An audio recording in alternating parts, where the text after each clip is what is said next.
एक common problem civil services aspirants में हमेशा से देखने को मिली है और हमेशा मिलती रहती है, और वो ये है कि क्या हम सही डायरेक्शन पे अपनी तैयारी कर रहे हैं कि नहीं कर रहे हैं। तो गाइज, आज लेक्चर को स्टार्ट करने से पहले इसी मुद्दे पर हम लोग थोड़ी सी चर्चा करेंगे, क्योंकि काफ़ी सारे स्टूडेंट्स मुझे कंटिन्यूअसली लिखते हैं कि सर क्या मेरा डायरेक्शन सही है कि नहीं है। और ऐसे ही परसों के दिन हुआ। परसों के दिन मेरे पास मेरी एक स्टूडेंट है, उनका मैसेज आया, और ऐसे ही काफ़ी सारे स्टूडेंट्स का मैसेज आया जिन्होंने बीईओ का एग्जाम दिया था। इन्होंने बोला था कि सर बीईओ का एग्जाम जो है वो काफ़ी जो है वो डिफिकल्ट आया है और काफ़ी सारे क्वेश्चंस जो है वो बने नहीं हैं। तो क्या सिविल सर्विसेज के लिए आप जो तैयारी करवा रहे हो क्या वो सफिशिएंट है। तो गाइज, आज मैं आप लोग को बताऊंगा कि सिविल सर्विसेज की जो तैयारी होती है, जिस डायरेक्शन में हम लोग रेगुलर बेसिस पे करते हैं, और जो ये डेली आप मेरे लेक्चर्स देखते हो लेंदी होते हैं, मतलब काफ़ी लंबे समय के लेक्चर्स होते हैं, और उसमें काफ़ी सारे स्टूडेंट्स कई बार कंप्लेन भी करते हैं कि सर इतना लेंदी क्यों हो रहा है लेक्चर। तो गाइज, ये लेक्चर लेंदी आप नहीं कहोगे, इसको आप कहोगे कि आप अपना टाइम सही जगह पर इन्वेस्ट कर रहे हो। एंड आज मैं आप लोगों को प्रूफ के साथ कुछ ऐसी चीज बताऊंगा जो कि मैं अक्सर आपसे बोलता हूं कि अगर आप मेरे लेक्चर्स को रेगुलरली फॉलो कर रहे हो, मेरे द्वारा दिए गए इंस्ट्रक्शंस को रिलीजियसली फॉलो कर रहे हो, जो मैं बता रहा हूं, तो सक्सेस 100% मिलेगी। 99% की गारंटी नहीं देता मैं, गारंटी देता हूं 100% सक्सेस की। गई सिंपल सॉर्टेड चीजें हैं। सिविल सर्विसेज का सिलेबस डिफाइंड है, और अपन जो रेगुलर बेसिस पर करंट अफेयर्स की तैयारी करते हैं वो बिल्कुल डिफाइंड तरीके से करते हैं। जो सिलेबस में लिखा हुआ है उसके अकॉर्डिंग न्यूज यहां पर कवर की जाती है, और ए टू जेड पूरी न्यूज अपन कवर करते हैं, जिससे कि आपके एग्जामिनेशन में आपको सक्सेस मिलेगी। इसके अलावा लास्ट में मैं जनरल स्टडीज के आपको कुछ होमवर्क्स भी देता हूं करने के लिए, कि जिसको आपको कवर करना है, जनरल स्टडीज के कुछ टॉपिक्स। एंड वो जो टॉपिक्स होते हैं वो काफी ज्यादा इंपॉर्टेंट होते हैं। अगर आप करंट अफेयर्स कर रहे हो और जनरल स्टडीज के मेरे द्वारा बताए गए टॉपिक्स को कवर कर रहे हो, तो 100% गारंटी सक्सेस आपको मिलेगी। 100% गारंटी, 99 भी नहीं। अब ऐसा ही हुआ, बीईओ का अभी रीसेंट एग्जाम हुआ। स्टूडेंट ने मुझे भेजा कि सर ये क्वेश्चन पेपर, मैं नहीं मांगा था कि मैंने कहा क्वेश्चन पेपर दीजिए। मैंने रैंडमली उस क्वेश्चन पेपर को स्क्रॉल किया, तो उसमें जो अपन ऑलरेडी टॉपिक्स कवर कर चुके हैं उसी टाइप के पूरे क्वेश्चंस मुझे सामने दिखाई दिए। गाइस, मेरे पास इतना टाइम नहीं होता है कि मैं अलग से इन सब चीजों पर अपना टाइम डिवोट करूं, अलग से जो है मतलब ये सब अलग से एक अलग वीडियो बनाऊं जिसमें कि आपको पूरे मतलब क्वेश्चन पेपर की ऐसी इस टाइप की एनालिसिस करूं, क्योंकि मेरे पास वो टाइम नहीं। और सेकेंडली अपन तैयारी कर रहे हैं यहाँ पर सिविल सर्विसेज एग्जामिनेशन की, प्रायोरिटी सिविल सर्विसेज एग्जामिनेशन है, तो तैयारी उसकी चलती है। तो इसलिए मैं दूसरे पेपर्स पर ज्यादा देखता नहीं हूँ। और वहां पर देखिएगा, आप स्टार्टिंग में लेक्चर में लिखा रहता है कि अगर आप किसी भी कॉम्पिटेटिव एग्जामिनेशन की तैयारी करें, नहीं, नीचे लिखा रहता है ऑल गवर्नमेंट एग्जाम के लिए इंपॉर्टेंट है। वो इसलिए क्योंकि यहाँ पर most of the topics static portion के भी, जनरल स्टडीज के भी और करंट अफेयर्स के भी हम लोग इक्वली जो है वो साथ में रखते हुए कवर कर लेते हैं। इसलिए तो नीचे आप जब रेगुलरली लेक्चर देखते हो, एक नीचे पट्टी चलती है कि मैं आपकी प्रीलिम्स की 100% गारंटी देता हूं, बट शर्त सिर्फ इतनी है कि मेरे द्वारा बताए गए इंस्ट्रक्शंस को प्रॉपरली फॉलो कीजिएगा, और तैयारी जो है उसमें कमी मत आन दीजिएगा। जो भी मैं बता रहा हूं रेगुलर रहिए, डिसिप्लिन में रहिए, तैयारी में कमी मत आन दीजिए, जो इंस्ट्रक्शंस दे रहा हूं वो फॉलो करिए, सक्सेस 100% मिलेगी। और ये कोई जादू नहीं है यार, मतलब और ऐसा नहीं है कि सिर्फ मैं आपको जो बता रहा हूं वो आता नहीं। ये लॉजिकल चीजें हैं। जो भी एक अच्छा टीचर अगर आपको पूरी आपकी तैयारी करवा रहा है सिलेबस के अकॉर्डिंग, तो उनका आएगा। और यहां पर ये स्टूडेंट्स को चूज करना है। देखो, टीचर्स गाइस या फिर एजुकेटर्स जितने भी हैं सब अच्छे हैं, कोई खराब नहीं है। और जो भी टीचर्स अपने सिलेबस के अकॉर्डिंग आपको तैयारी करवा रहे हैं, बेस्ट है वो। बट शर्त सिर्फ इतनी है कि आपको किस टीचर से चीजें समझ में आ रही है, किस टीचर से आपको कंसेप्ट क्लियर हो रहे हैं, that is very important for you. सिर्फ उस चीज को फॉलो करो। यहां पर वो भेड़ चाल वाला काम मत करना जो बचपने में किया हुआ है कि दोस्त है, अरे मेरा दोस्त उस स्कूल में चला गया या उस कॉलेज में चली गई तो मुझे भी वहीं जाना है। ये वो खेल नहीं है, ये आपके करियर का खेल है पूरा। और इस खेल में आपको कोई भी किसी भी प्रकार का कॉम्प्रोमाइज नहीं करना है। कहीं पर भी आप पढ़ो, किसी भी जगह पर आप पढ़ो, बट शर्त सिर्फ इतनी है कि आपके कंसेप्ट क्लियर होने चाहिए और सिलेबस के अकॉर्डिंग आपकी तैयारी होनी चाहिए, दैट्स इट। और कुछ नहीं है। काफी सारे स्टूडेंट्स डाउट में रहते हैं कि सर ये मतलब इस ऑप्शनल के लिए कोई बेस्ट टीचर बता दो, सर इस सब्जेक्ट के लिए कोई टीचर बता दो, कोई गाइडर दे दो। गाइस, टीचर्स आज की डेट में तो सब ऑनलाइन हो गए, टीचर्स आपको हर जगह देखने को मिल जाएंगे, सर्च करो बस आप। और 2-3 दिन में एक टीचर जो है वो हो जाता है, फाइनलाइज हो जाता है कुछ, या फिर 1 आध महीने लगते हैं, एक समझ में आने लगता है कि हाँ यार इनके पूरे टर्म मतलब जो भी कंसेप्ट हैं वो पूरे क्लियर हो रहे हैं। एक बार जब बैठा सामने वाला व्यक्ति कि हाँ यार ये आपके केपेबल हैं कि इनसे जो है वो पढ़कर आपको कुछ फायदा हो रहा है, उनको चूज करो और उनके साथ रहो। ये चीज जो है वो आपको चूज करनी है। ये आपको कोई बताएगा नहीं कि वो बेस्ट है। काफी सारे लोग होते हैं, जैसे मैं अपने लेक्चर्स कंडक्ट करता हूँ, काफी सारे लोग आई नो कि नहीं आता होगा पसंद, क्योंकि हर एक इंसान की अपनी अपनी चॉइस होती है। एंड ये ठीक है, बिल्कुल कोई गलत बात नहीं है इसमें। और इसमें ऐसा भी नहीं है कि हाँ पर मैं क्लेम करूँ कि नहीं नहीं मेरे से ही पढ़ो और हम ही बेस्ट कंटेंट देते हैं, और ऐसा नहीं। सभी सभी यहाँ पर आप देखिएगा, जो भी टीचर, जो भी एजुकेटर सिलेबस के अकॉर्डिंग तैयारी करवा रहे हैं, बेस्ट है। बट शर्त सिर्फ इतनी है कि हाँ, आपको जो है वो थोड़ा क्रॉस चेक करना जरूरी है। यार आप आने वाले समय के ऑफिसर्स हो, आईएएस आईपीएस ऑफिसर बनोगे आने वाले समय में, तो आपको तो, मुझे तो काफी अच्छा लगा जब स्टूडेंट ने मुझसे ये चीजें पूछी। उन्होंने मुझसे पूछा, थोड़ा सा उनके मतलब वो था कि ऑब्वियस ही बात है कि किसी से एकदम मतलब ऐसे पूछ लो कि सर जो है वो क्या सही डायरेक्शन में तैयारी हो रही है अपनी, नहीं हो रही, थोड़ा सी हिचक रहती है ना, नॉर्मल सी बात है यार। उनकी हुई और मुझे काफी अच्छा लगा। मुझे उनने बाद में लिखा भी कि सर मैं आपके उसको चैलेंज नहीं कर रही हूँ, मतलब कि आप जो पढ़ा रहे हो और मेरा इंटेंशन ऐसा नहीं है। नहीं नहीं यार देखो, आप, मुझे तो बहुत अच्छा लगता है जब स्टूडेंट्स इस प्रकार का जो है वो क्वेश्चन करते हैं कि सर ये क्या सही डायरेक्शन में चल रहा है कि नहीं चल रहा है, बताइए। मुझे बहुत अच्छा लगता है, क्योंकि ये एक ऑफिसर की क्वालिटीज होती हैं कि भाई आप जिस डायरेक्शन में जा रहे हो, क्योंकि आप सही डायरेक्शन में जाओगे तभी तो जाकर आपको मंजिल मिलेगी। और ये डायरेक्शन जो है वो आपकी लाइफ बनाने वाला डायरेक्शन है, तो आपको स्मार्टली उस डायरेक्शन को चूज करना है। तो मुझे तो काफी अच्छा लगा।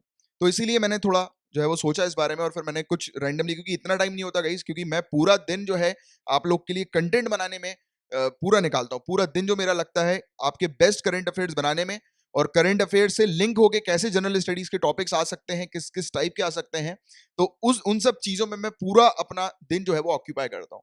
काफी सारे स्टूडेंट सजेशन देते हैं कि सर आप पॉलिटी पढ़ा दीजिए, सर आप ये सब्जेक्ट पढ़ा दीजिए। मेरा पीएसआईआर डोमेन था, काफी सारे स्टूडेंट्स बोलते रहते हैं कि सर पीएसआईआर पढ़ा दीजिए आप। पर मैं अभी करंट अफेयर्स का मेरा डोमेन है, मैं इस पर काम करता हूं, वो इसलिए क्योंकि आज की रेट में कॉम्पिटेटिव एग्जामिनेशन में करंट अफेयर से ही पूरी चीजें लिंक्ड है। और इसलिए मैं गारंटी देता हूं आपको कि यहां पर अगर जो मैं बोल रहा हूं, बता रहा हूं, उस इंस्ट्रक्शंस को अगर आप फॉलो करोगे तो निकलेगा, 100% निकलेगा। क्यों नहीं निकलेगा? क्योंकि चीजें उसी से पूछी जा रही हैं। जो टॉपिक न्यूज में आए, कोई स्टैटिक पोर्शन न्यूज में आए, अब जैसे कोई आर्टिकल न्यूज में चल रहा है, कोई केस न्यूज में चल रहा है, तो उससे रिलेटेड लिंक कर दिया जाएगा पॉलिटी से उस फलाना आर्टिकल को। ऐसे चीजें न्यूज से जनरल स्टडीज के साथ लिंक होती है, और वही चीज मैं आपको यहाँ पर प्रोवाइड कराता हूँ। कुछ कंसेप्ट होते हैं डिफिकल्ट, उसको कोशिश करता हूँ इजी तरीके से समझाने की, जिन स्टूडेंट्स को समझ में आ जाता है मतलब वो मेरे साथ चलते रहते हैं, और जिनको नहीं आता है कोई दिक्कत नहीं है। ये तो बहुत अच्छी बात है कि आपने किसी ऐसे एजुकेटर को समय पर चूज कर लिया जिससे आपको पूरी चीजें क्लियर हो रही हैं। ये मिलना बहुत जो है वो काफी सारे स्टूडेंट्स के लिए मुश्किल हो जाता है। कई मैंने देखा है काफी सारे स्टूडेंट्स को, और स्वाभाविक सी बात है क्योंकि मैं भी जैसे काफी सारे स्टूडेंट्स के साथ बातचीत करता रहता हूँ, तो ये सब चीजें पता लगती है। काफी सारे स्टूडेंट जो हैं, जैसे मैं जो जिस अंडरस्टैंडिंग जो मैं क्रिएट करता हूँ स्टूडेंट्स में, काफी सारों को नहीं आती होगी समझ में, नॉर्मल सी बात है, कोई वो नहीं है। तो मैं बस वही कहूंगा कि इसमें आप अपना समय ज्यादा मत वेस्ट करना। मैक्सिमम 1 महीना एक सब्जेक्ट के लिए अगर आपने किसी एजुकेटर को, किसी टीचर को फॉलो किया है, तो उनको पकड़ के रखो। और हाँ, समय समय पर वेरीफाई करना बहुत जरूरी है, क्योंकि अगर आप वेरीफाई नहीं करोगे तो प्रॉब्लम जो है वो आपको आएगी। तो इसलिए मैंने कहा कि कभी भी किसी से भी पढ़ो, वेरिफिकेशन समय समय पे होना चाहिए। जैसे कि ये मुझे काफी अच्छा लगा, मैंने स्टूडेंट से मांगा कि मैंने बोला यार पेपर दो, तो पेपर दिया। तो आप देखिए यहाँ पर रायसीना डायलॉग हम लोगों ने कवर किया हुआ था 16 जनवरी 2020 को, और ये क्वेश्चन में रायसीना डायलॉग से रिलेटेड आया है, पूछा गया है। नेक्स्ट की बात करें, सस्टेनेबल डेवलपमेंट गोल की बात हुई है। सस्टेनेबल डेवलपमेंट इंडेक्स अपन ने 2 जनवरी 2020 को कवर किया हुआ था। मैं बिल्कुल डेट के सामने आपको पूरी चीज रख रहा हूं। ऑपरेशन वेनिला, ये ऑपरेशन वेनिला से रिलेटेड क्वेश्चन 31 जनवरी 2020 को पूरा कवर किया, और जो चीज मैंने पढ़ाई है उसी से रिलेटेड क्वेश्चंस है। आप चाहे तो क्रॉस वेरीफाई कर सकते हैं, चेक कर सकते हैं। जैसे ये गुड गवर्नेंस इंडेक्स की बात हुई है, देखो यहाँ पर ये गुड गवर्नेंस इंडेक्स, ये 28 दिसंबर 2019। तो मैंने सिर्फ ऐसे आपको कोई स्टडी मटेरियल नहीं दिया था, मैंने ऐसे आपको मतलब एक ऐसी पीडीएफ की फाइल नहीं दे दी, या फिर मैंने आपको नहीं तो फिर आप काफी सारे स्टूडेंट्स बोलेंगे कि सर ऐसा तो कोई भी पॉलिटी की बुक दे दे और बोले कि देखो मैंने ये पढ़ा है, इससे आया। ये चीज जो होती है वो मतलब बेकार होती है। मतलब स्टडी मटेरियल अगर आपको प्रोवाइड किया जा रहा है, तो उस स्टडी मटेरियल को डिकोड करके अगर आपके अंदर कोई दिमाग में चीजें डाल रहा है, तो that is very important thing. क्योंकि आपके सामने कोई 50 बुक रख दे और बोले कि देखो ये 50 बुक मैंने आपको दी थी और देखो इसी से आया है, वो उस चीज, उस उलझन में बिल्कुल मत पड़ना। आपको मेनली आपका एग्जाम निकालना है, और एग्जाम कब कब निकलेगा? जब आपकी हर एक टॉपिक के ऊपर अंडरस्टैंडिंग बहुत बेहतरीन होगी, तब जो है वो आपको बेनिफिट मिलेगा, तब आपको आपका एग्जाम जो है वो निकलेगा। देखिए 5 ट्रिलियन US डॉलर इकोनॉमी के बारे में बात करी थी, तो इसके बारे में भी हमने चर्चा करी हुई है ऑलरेडी। 7 जुलाई 2019 को चर्चा हुई है इसके बारे में। नेक्स्ट जो है फाइनेंस कमीशन, देखो स्टैटिक पोर्शन का है 15th फाइनेंस कमीशन, तो इसको भी मैंने आप लोग को पढ़ाया हुआ था और कई बार बोला भी था जनरल स्टडीज में कि इसको आप जो है वो कवर करिएगा 5 फेब 2020 को। तो ये प्रूफ्स मैं आपको इसलिए सामने रखकर चीजें बता रहा हूं कि अपन सही डायरेक्शन में चल रहा है। और अगर मैं निकालूं पूरे क्वेश्चन पेपर को डिकोड करूं, तो मैं आपको बता रहा हूं कि करीब 90% टॉपिक्स, वो सी सेट वाली चीजों को छोड़कर 90% टॉपिक्स जनरल स्टडीज और करंट अफेयर्स के, वो ये अपन ने पूरे कवर कर चुके हैं। और मेरे पास इतना टाइम नहीं है कि मैं हर एक क्वेश्चन को जो है वो सर्च करूं, क्योंकि मेरा काम है, जहां पर टाइम मैं इन्वेस्ट करता हूं वो आपके फ्यूचर के लिए इन्वेस्ट करता हूं, कि भाई आज अगर मैं इन सब चीजों में टाइम इन्वेस्ट करता रहूंगा, काफी सारे मतलब लोगों की ये सब स्ट्रैटेजी होती है, मैं कोई स्ट्रैटेजी बनाने वालों में से नहीं हूं। मेरा फोकस सिर्फ ये है कि मैं अगर डेली बेसिस पर कुछ चीज पढ़ा रहा हूं, तो वो अंडरस्टैंडिंग स्टूडेंट्स के दिमाग में डेवलप होनी चाहिए, फर्स्ट पॉइंट। सेकेंड पॉइंट, बाद में चल के जब स्टूडेंट एग्जाम लिखे तो उसको मजा आना चाहिए कि अरे वाह यार, ये तो कवर कर लिया अपन ने, यही एज इट इज आ गया, राइट। तो ये बस दो चीजों पे मैं फोकस करता हूँ और इसी के अकॉर्डिंग हम लोग पूरी तैयारी करते हैं। और वैसे भी बीईओ एग्जाम से तो अपन को मतलब वो नहीं था इतना, अपना तो मेन फोकस जो है वो सीएसई सिविल सर्विसेज एग्जामिनेशन के ऊपर है। तो बस ये इसी के साथ मैं कंक्लूड करना चाहूंगा कि देखो, कहानी क्या है, अपने अंदर किसी प्रकार का कंफ्यूजन मत रखो, सिंपल सी चीज दो रखनी है, क्योंकि देखो ऐसे बहुत सारे एजुकेटर्स हैं जिन्होंने ये पूरे टॉपिक्स कवर करा रखे हुए हैं। क्यों? क्योंकि वो सही डायरेक्शन में आपकी तैयारी करा रहे हैं। आपको चूज करना है कि किस एजुकेटर से आपकी अंडरस्टैंडिंग डेवलप होती है। यहां पर वो पॉपुलैरिटी और नेम गेम और फेम पे बिल्कुल मत जाना, क्योंकि वो कहानी जो होगी वो कई बार आपको डुबा देगी, क्योंकि ये स्कूल और कॉलेज का दाखिला नहीं है, ये आपके करियर की बात हो गई है अब। ठीक है, तो बस ये छोटी सी चीज बतानी थी। और अपने अंदर कॉन्फिडेंस रखो, ये सब चीजें तो एक तरफ है, कॉन्फिडेंस अपना एक अलग होना चाहिए। आप पढ़ रहे हो तो बिल्कुल फ्रेश माइंड से पढ़ो।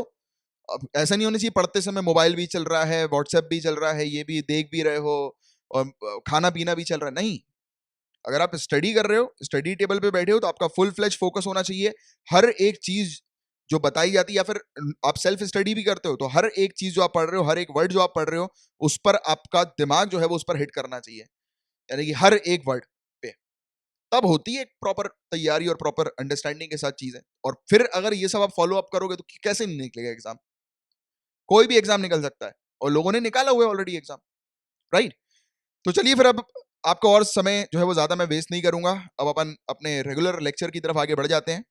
एंड गाइस, मेरा नाम है कमलाक्ष झा, मैं हूं आपका एजुकेटर। 19 अगस्त 2020 का ये करंट अफेयर्स का आप लेक्चर देख रहे हैं। सिविल सर्विसेज की जो स्टूडेंट्स तैयारी कर रहे हैं उनके लिए मैंडेटरी है इस लेक्चर को पूरा एंड तक देखना।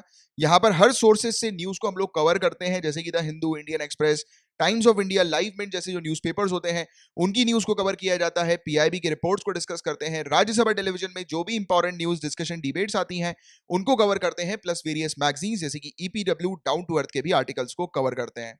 एंड अभी एक और चीज मुझे याद आ गई, काफी सारे स्टूडेंट्स बोलते हैं कि सर एडिटोरियल जो है वो आप क्यों कवर नहीं करते हो, एडिटोरियल भी प्लीज कवर कराना शुरू करो। सो गाइज, अपन जो लेक्चर जो कवर करते हैं इसमें एडिटोरियल्स के डायमेंशन भी आपके पास मौजूद रहते हैं। अब वो पूछोगे आप कैसे? तो देखिए, जो न्यूज होती है ना, न्यूज जो आती है करंट अफेयर्स की, उसी न्यूज के एक्सपर्ट्स जो होते हैं, यानी कि जो भी एक्सपर्ट्स होते हैं उसी न्यूज पे अपने ओपिनियन देते हैं किसी न्यूज के बारे में, उसके पॉजिटिव पॉइंट्स बताएंगे, नेगेटिव पॉइंट बताएंगे। और अपन रेगुलर बेसिस में ये पूरा डायमेंशन जो है वो कवर करते हैं न्यूज का। तो अपनी जो तैयारी होती है वो एडिटोरियल के साथ भी रहती है। मैं आपको बोलता हूँ ना कि मैं पूरा दिन इसमें अपना पूरा लगा देता हूँ करंट अफेयर्स की आपकी ये प्रिपरेशन करवाने में। वो इसलिए क्योंकि मैं एडिटोरियल भी रीड करता हूँ, मैं एक्सपर्ट्स के ओपिनियंस भी रीड करता हूँ, राज्यसभा टेलीविजन में काफी सारे एक्सपर्ट्स के डिबेट्स भी सुनता हूँ, देखता हूँ, और भी काफी सारे वेरियस अच्छे सोर्सेज हैं वहां से भी चीजें ग्रैप्स करता हूँ। और उसके बाद यहाँ पर ये मान के चलो कि आपको पूरा जो है वो जूस बनाकर आपको पिलाता हूँ, कि आपको मजा भी आए और एक ही बार में एक ही न्यूज आप पढ़ो और उसमें पूरी चीजें आपकी कवर हो जाए, जनरल स्टडीज के टॉपिक से लेकर हर चीज। तो ये मेरा रोल है आपके लिए, और मैंने आपको हमेशा बोला है मेरा काम नहीं पढ़ाने का, पढ़ने के लिए तो मटेरियल्स अवेलेबल है यार। आप लोग ग्रोन अप हो, आपने ग्रेजुएशन या कंप्लीट कर रहे होगे या आपका हो चुका होगा, तो आपकी एक अंडरस्टैंडिंग है कि हाँ यार, आपकी अंडरस्टैंडिंग ऑलरेडी बिल्डअप हो चुकी है कि आप चीजों को देखकर पढ़ सकते हो, स्टडी मटेरियल अवेलेबल है सभी जगह। बट मैं क्या करता हूं, मैं पढ़ाई नहीं करवाता। मैं कभी बोलता ही नहीं हूं कि मैं आपकी तैयारी करवा रहा हूं, मैं बोलता हूं कि मैं आपको एक डायरेक्शन दे रहा हूं कि ये कवर करो, इससे आपका एग्जाम क्लियर होगा। तो ये मेरा एक पर्पस होता है। चलो एनीवेज, अब ज्यादा समय नहीं खराब करूंगा, I am sorry. And yes, मैंने आज थोड़ा सा आपका इसलिए भी सोचा कि इस टॉपिक पर बात करेंगे क्योंकि आज लेक्चर थोड़ा ज्यादा लेंदी नहीं होने वाला है। आज काफी कम न्यूज हम लोग को देखने को मिलेगी। एंड यहाँ पर सिविल सर्विसेज में पेपर 1, 2, 3, 4 जो हम लोग को देखने को मिलता है, तो यहाँ पर उसी के अकॉर्डिंग हम लोग न्यूज को कवर करते हैं। तो आप देख सकते हैं कि ये कुछ टॉपिक्स हैं जो आज हम लोग कवर करने वाले हैं। एंड प्रीलिम्स मेंस दोनों पॉइंट ऑफ व्यू से न्यूज को कवर किया जाता है। इंग्लिश हिंदी दोनों में न्यूज देखने को मिलती है। एंड गाइज, अगर आप फेसबुक पर हैं तो कमलाक्ष झा मेरा नाम सर्च करके मुझे फॉलो कर सकते हैं। और चैनल का नाम current affairs by Kamlaksh Jha है। अगर आपने चैनल को सब्सक्राइब नहीं किया है तो कर लीजिएगा। बेल आइकन पे भी हिट कीजिएगा, इससे लेक्चर्स की हर एक नोटिफिकेशन अपडेट्स आपको टाइम पर मिल जाएगी। और टेलीग्राम का एक अपना चैनल भी है @jha_sir, ये उसका यूजर नेम है। डिस्क्रिप्शन पर इसकी लिंक भी है, आप इसको भी ज्वाइन कर सकते हैं। यहाँ पर वेरियस एक्टिविटीज में आपको जो है वो प्रोवाइड कराता हूँ, यानी कई बार क्वेश्चन दे देता हूँ कुछ कुछ। और यहाँ पर एक डिस्कशन ग्रुप भी आपको मिलेगा जब आप इसमें ज्वाइन करेंगे। यहाँ पर जाकर चैट लाइक ब्यूरोक्रेट्स नाम का वो ग्रुप है। मैंने इसलिए नाम भी उसका ऐसा रखा है कि आप अभी से जो है अपने आप को ब्यूरोक्रेट समझकर चीजें करो, क्योंकि अभी से अगर आप अपने आप को ऑफिसर समझने लगोगे तो आपकी थिंकिंग जो होगी वो लाइक एन ऑफिसर देखने को मिलेगी। और वही चीज जो है वो यहाँ पर काम करती है प्रिपरेशन की आपकी जर्नी में, राइट। चलो अब समय नहीं वेस्ट करेंगे और पेपर 1 से रिलेटेड जो पहली न्यूज आपके सामने आ रही है वो नवरोज के बारे में बात हो रही है। नवरोज एक पारसी न्यू ईयर हम लोग को देखने को मिलता है। ये 16 अगस्त 2020 को अभी रिसेंटली इंडिया में सेलिब्रेट किया गया। पूरे दुनिया भर में नवरोज सेलिब्रेट किया जाता है 21 मार्च को, बट इंडिया के अंदर ये 16 अगस्त को क्यों सेलिब्रेट किया गया? क्योंकि इंडिया के अंदर जो पारसीज हैं वो शहनशाही कैलेंडर को फॉलो करते हैं, इसीलिए। और शहनशाही कैलेंडर के अकॉर्डिंग जो अभी नवरोज का जो फेस्टिवल आया है वो 16 अगस्त को देखने को मिला है। और ऑल ओवर द वर्ल्ड 21 मार्च को जो है वो नवरोज सेलिब्रेट किया जाता है। तो 2-3 चीजें देखी। नवरोज क्या? Parsi new year, first point. India के अंदर जो पारसीज है वो शहनशाही कैलेंडर जो है उसका उपयोग करते हैं। That's why all over the world जो डेट है और इंडिया के अंदर जो डेट है उसमें डिफरेंसेस आ जाते हैं। और शहनशाही कैलेंडर के अंदर लीप ईयर को फॉलो नहीं किया जाता। तो ये कुछ 3 चीजें हैं जो कि आपको ध्यान में रखनी है नवरोज फेस्टिवल से रिलेटेड। और इसको पारसी न्यू ईयर कहा जाता है। और पर्शियन में नव का मतलब जो होता है वो न्यू होता है और रोज का मतलब डे, तो इसलिए इसको न्यू डे कहते हैं। तो पर्शियन कैलेंडर के अकॉर्डिंग या फिर ईरानियन कैलेंडर के अकॉर्डिंग ये साल का पहला दिन होता है, तो इसलिए ये पर्शियन न्यू ईयर जो है वो कहलाता है। और ये जो पारसीज और ईरानीज की जो कम्युनिटीज हम लोग को पूरी दुनिया भर में देखने को मिलती हैं वो इस पारसी न्यू ईयर को हर साल जो है वो सेलिब्रेट करती हैं, ऑब्जर्व करती हैं। इंडिया के अंदर नवरोज को जमशेद ए नवरोज कहा जाता है। पर्शियन किंग है एक जिनका नाम है जमशेद, और इन्होंने ही जमशेद ने ही शहनशाही कैलेंडर को क्रिएट किया था। और नवरोज जो है गाइस यूनेस्को की intangible cultural heritage of humanity of India की लिस्ट में हम लोग को देखने को मिलता है। तो ये वाली चीज भी आप लोग को थोड़ी सी पता होनी चाहिए। अब ये इतनी चीजें हैं, सिर्फ इतनी आपके काम की हैं और इससे बाहर का कुछ और सिविल सर्विसेज में नहीं पूछा जाएगा। स्टूडेंट्स बोलते हैं सर इतना बल्कि पोर्शन है कैसे रिवाइज करें? 3 बार बस रिवीजन चाहिए और कुछ नहीं। आज आप पढ़ो, मतलब आप पूरा भी लेक्चर देखो, सिंपल। रात में पीडीएफ से स्क्रॉल करके पूरी चीज रिवाइज कर लो, सो जाओ। संडे के दिन आपको वीकली कंपाइलेशन मिलता है। संडे के दिन आप पूरा एक वीकली कंपाइलेशन का वीडियो भी आता है, अगर टाइम मिले तो उस वीडियो को 2x की स्पीड में देख लिया करो। 2-2.5 घंटे में वीडियो फिनिश हो जाएगा और एक बार पीडीएफ स्क्रॉल कर लो। दूसरा रिवीजन हो गया। तीसरा रिवीजन मंथली कंपाइलेशन देता हूं मैं। तो 3 रिवीजन तो आप मेरे साथ जुड़े रहोगे तो आपके होना ही होना है। और एक टॉपिक को 3 बार आप पढ़ लोगे तो आपकी टेम्पररी मेमोरी से परमानेंट मेमोरी में चला जाएगा। ये चीज याद रखना। और एक और चीज, करंट अफेयर्स को आप पढ़ाई की तरह मत पढ़ना। करंट अफेयर्स को एक अवेयर पर्सन की तरह पढ़ो कि हाँ यार, जैसे कि आपने देखा होगा कई बार गाड़ियों वगैरह में आप जाते हो, ट्रैवलिंग करते हो ट्रेन वगैरह में, आपने देखा होगा कई सारे ऐसे जो लोग होते हैं, जो कुछ लोग बिजनेस फील्ड के होते हैं, कुछ अलग अलग फील्ड के होते हैं, उनका कोई एडमिनिस्ट्रेशन से कोई लेना देना नहीं होता, बट फिर भी उनको बहुत सारी चीजों के बारे में डिटेल में पता होता है कि कौन सा आर्टिकल है, कौन सा अनुच्छेद है, हर चीज के बारे में वो बिल्कुल डिटेल में बताते हैं। क्यों? क्योंकि वो उसको पढ़ाई की तरह नहीं पढ़ते, एक अवेयर पर्सन की तरह पढ़ते हैं। सिविल सर्विसेज की तैयारी में बाकायदा नोटिफिकेशन अगर सिविल सर्विसेज का पूरा पढ़ोगे तो उसमें लिखा है कि एक अवेयर पर्सन की जरूरत है। तो उसको क्यों बर्डन लेकर पढ़ते हो? इजी तरीके से पढ़ो, चीजें स्मूथ होंगी, आसान होंगी, राइट।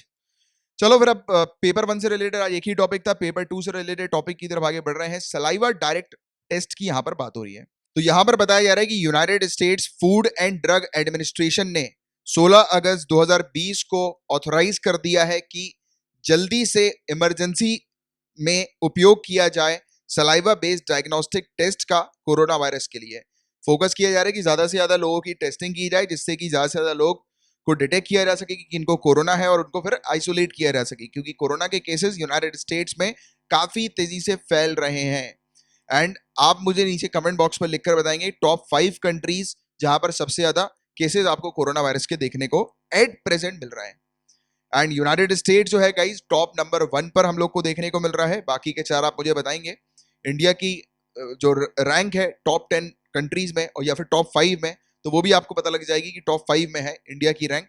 और मैं एग्जैक्टली आपको बता दूं तो टॉप 3 में जो हम लोग को इंडिया एट प्रेजेंट देखने को मिल रहा है, 2 दिन पुरानी न्यूज है बिजनेस इनसाइडर की, तो उनमें 3rd नंबर पर जो है वो इंडिया को बताया गया है कोरोना के मामले में, और फर्स्ट पर यूएसए आज की डेट में हम लोग को देखने को मिल रहा है। एंड अभी एकदम से डोनाल्ड ट्रंप ने कोरोना वायरस को कंट्रोल करने की एकदम से चर्चा करना क्यों शुरू किया, तो उसके पीछे का भी बैकग्राउंड थोड़ा सा आप जानो। तो उसके पीछे का बैकग्राउंड जो है गाइस, तो आपको पता होगा कुछ दिनों पहले हमने डिस्कस किया था कमाला कमाला हैरिस के बारे में। कमाला हैरिस कौन है, तो अभी रिसेंटली यूएसए में इलेक्शन होने वाले हैं, तो डोनाल्ड ट्रंप के अपोजिट प्रेसिडेंशियल पोस्ट के लिए खड़े हैं जॉय बिडेन, जो कि पहले वाइस प्रेसिडेंट थे यूनाइटेड स्टेट्स के।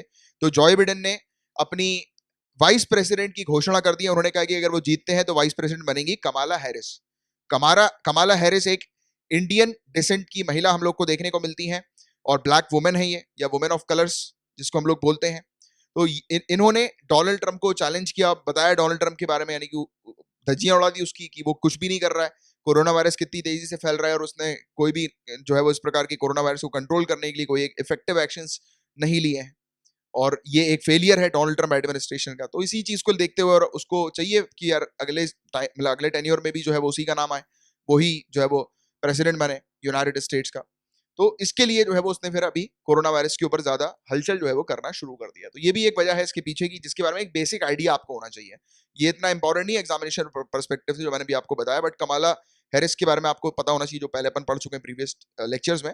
बट ये एक स्टोरी, एक इन जनरल आपको आइडिया होना चाहिए कि हाँ यार क्या चल रहा है ऑल ओवर द वर्ल्ड, क्योंकि awareness is very important in this examination, right. Saliva direct test, ये क्या है एग्जैक्टली तो काफी सस्ता टेस्ट है ये। देखो इस प्रकार का ये टेस्ट हम लोग को देखने को मिलता है। सलाइवा डायरेक्ट टेस्ट नाम से समझ रहा है कि सलाइवा से ही डायरेक्टली पता लग जाता है कि सामने वाले व्यक्ति को कोरोना है कि नहीं है। नाम से ही पूरी चीज डिकोड हो गई। सलाइवा सलाइवा जो थूक होती है उससे उसके टेस्ट करने से डायरेक्ट पता लग जाएगा कि सामने वाले को कोरोना है कि नहीं, और काफी सस्ता है ये। इसको एक टीम जो है Yale school of public health उनके द्वारा डेवलप किया गया है। और ये वायरस को, जैसे कि अगर सलाइवा जो है, सलाइवा का जो सैंपल है उसमें अगर वायरस काफी कम मात्रा में है, मात्र 612 कॉपी से भी कम, यानी कि 1 माइक्रोलीटर में 612 से भी कम अगर कॉपी है वायरस की, तो भी डिटेक्ट कर सकता है, यानी कि काफी ज्यादा इफेक्टिव है ये, मान के चलो। इसके कलेक्शन और टेस्टिंग की बात करेंगे इस तो 3 स्टेप्स होती हैं, हालांकि ये चीज इंपॉर्टेंट नहीं बट फिर भी जान लो। पहली स्टेप कलेक्ट करना सलाइवा को, और बिना किसी प्रिजर्वेटिव बफर के कलेक्ट किया जाता है।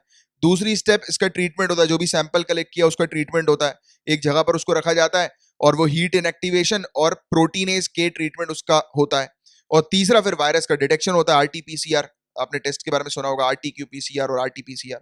तो उसके तहत जो है वो ये इसका जो है वो टेस्टिंग इसकी हो जाती है, और फिर फर्दर रिपोर्ट आ जाती है पॉजिटिव और नेगेटिव की। पहले जो उपयोग में लिया जाता था वो एक स्वैब लिया जाता था, नेजोफ्रिंजियल स्वैब, नेजोफ्रिंजियल स्वैब। तो इसके बारे में याद है, हमने डिस्कस भी किया था, मैंने आपको फोटो भी दिखाई थी कि वो नाक में जो है, नेजल में जो है वो इस प्रकार से, जो ये जैसे इनके माउथ से लिया जा रहा है ना सैंपल, वैसे ही एक लंबा सा स्वैब होता था, तो नाक में जो है वो डाला जाता था और थ्रोट तक जो है वो गले में उसको डाला जाता था। बट उसमें जो प्रॉब्लम थी कि उसमें एरर्स वगैरह आ जाते थे सैंपल के कलेक्शन के समय पर, बट यहाँ पर अब सैंपल कलेक्शन में कोई एरर नहीं आएंगे, और कहा जा रहा है कि ये बेहतर है पुराने वाले से, सलाइवा डायरेक्ट टेस्ट, ठीक है। तो सिंपल सी बस इतनी सी बात है जो आपको ध्यान में रखनी है। अब आपके सामने क्वेश्चन है, फटाक से वीडियो को पॉज करो। पीएम केयर्स फंड के बारे में कई बार पढ़ा चुका हूं, ये वाला क्वेश्चन जो है वो, इसको नीचे फटाक से क्वेश्चन पढ़ने के बाद आंसर दो नीचे कमेंट बॉक्स पे।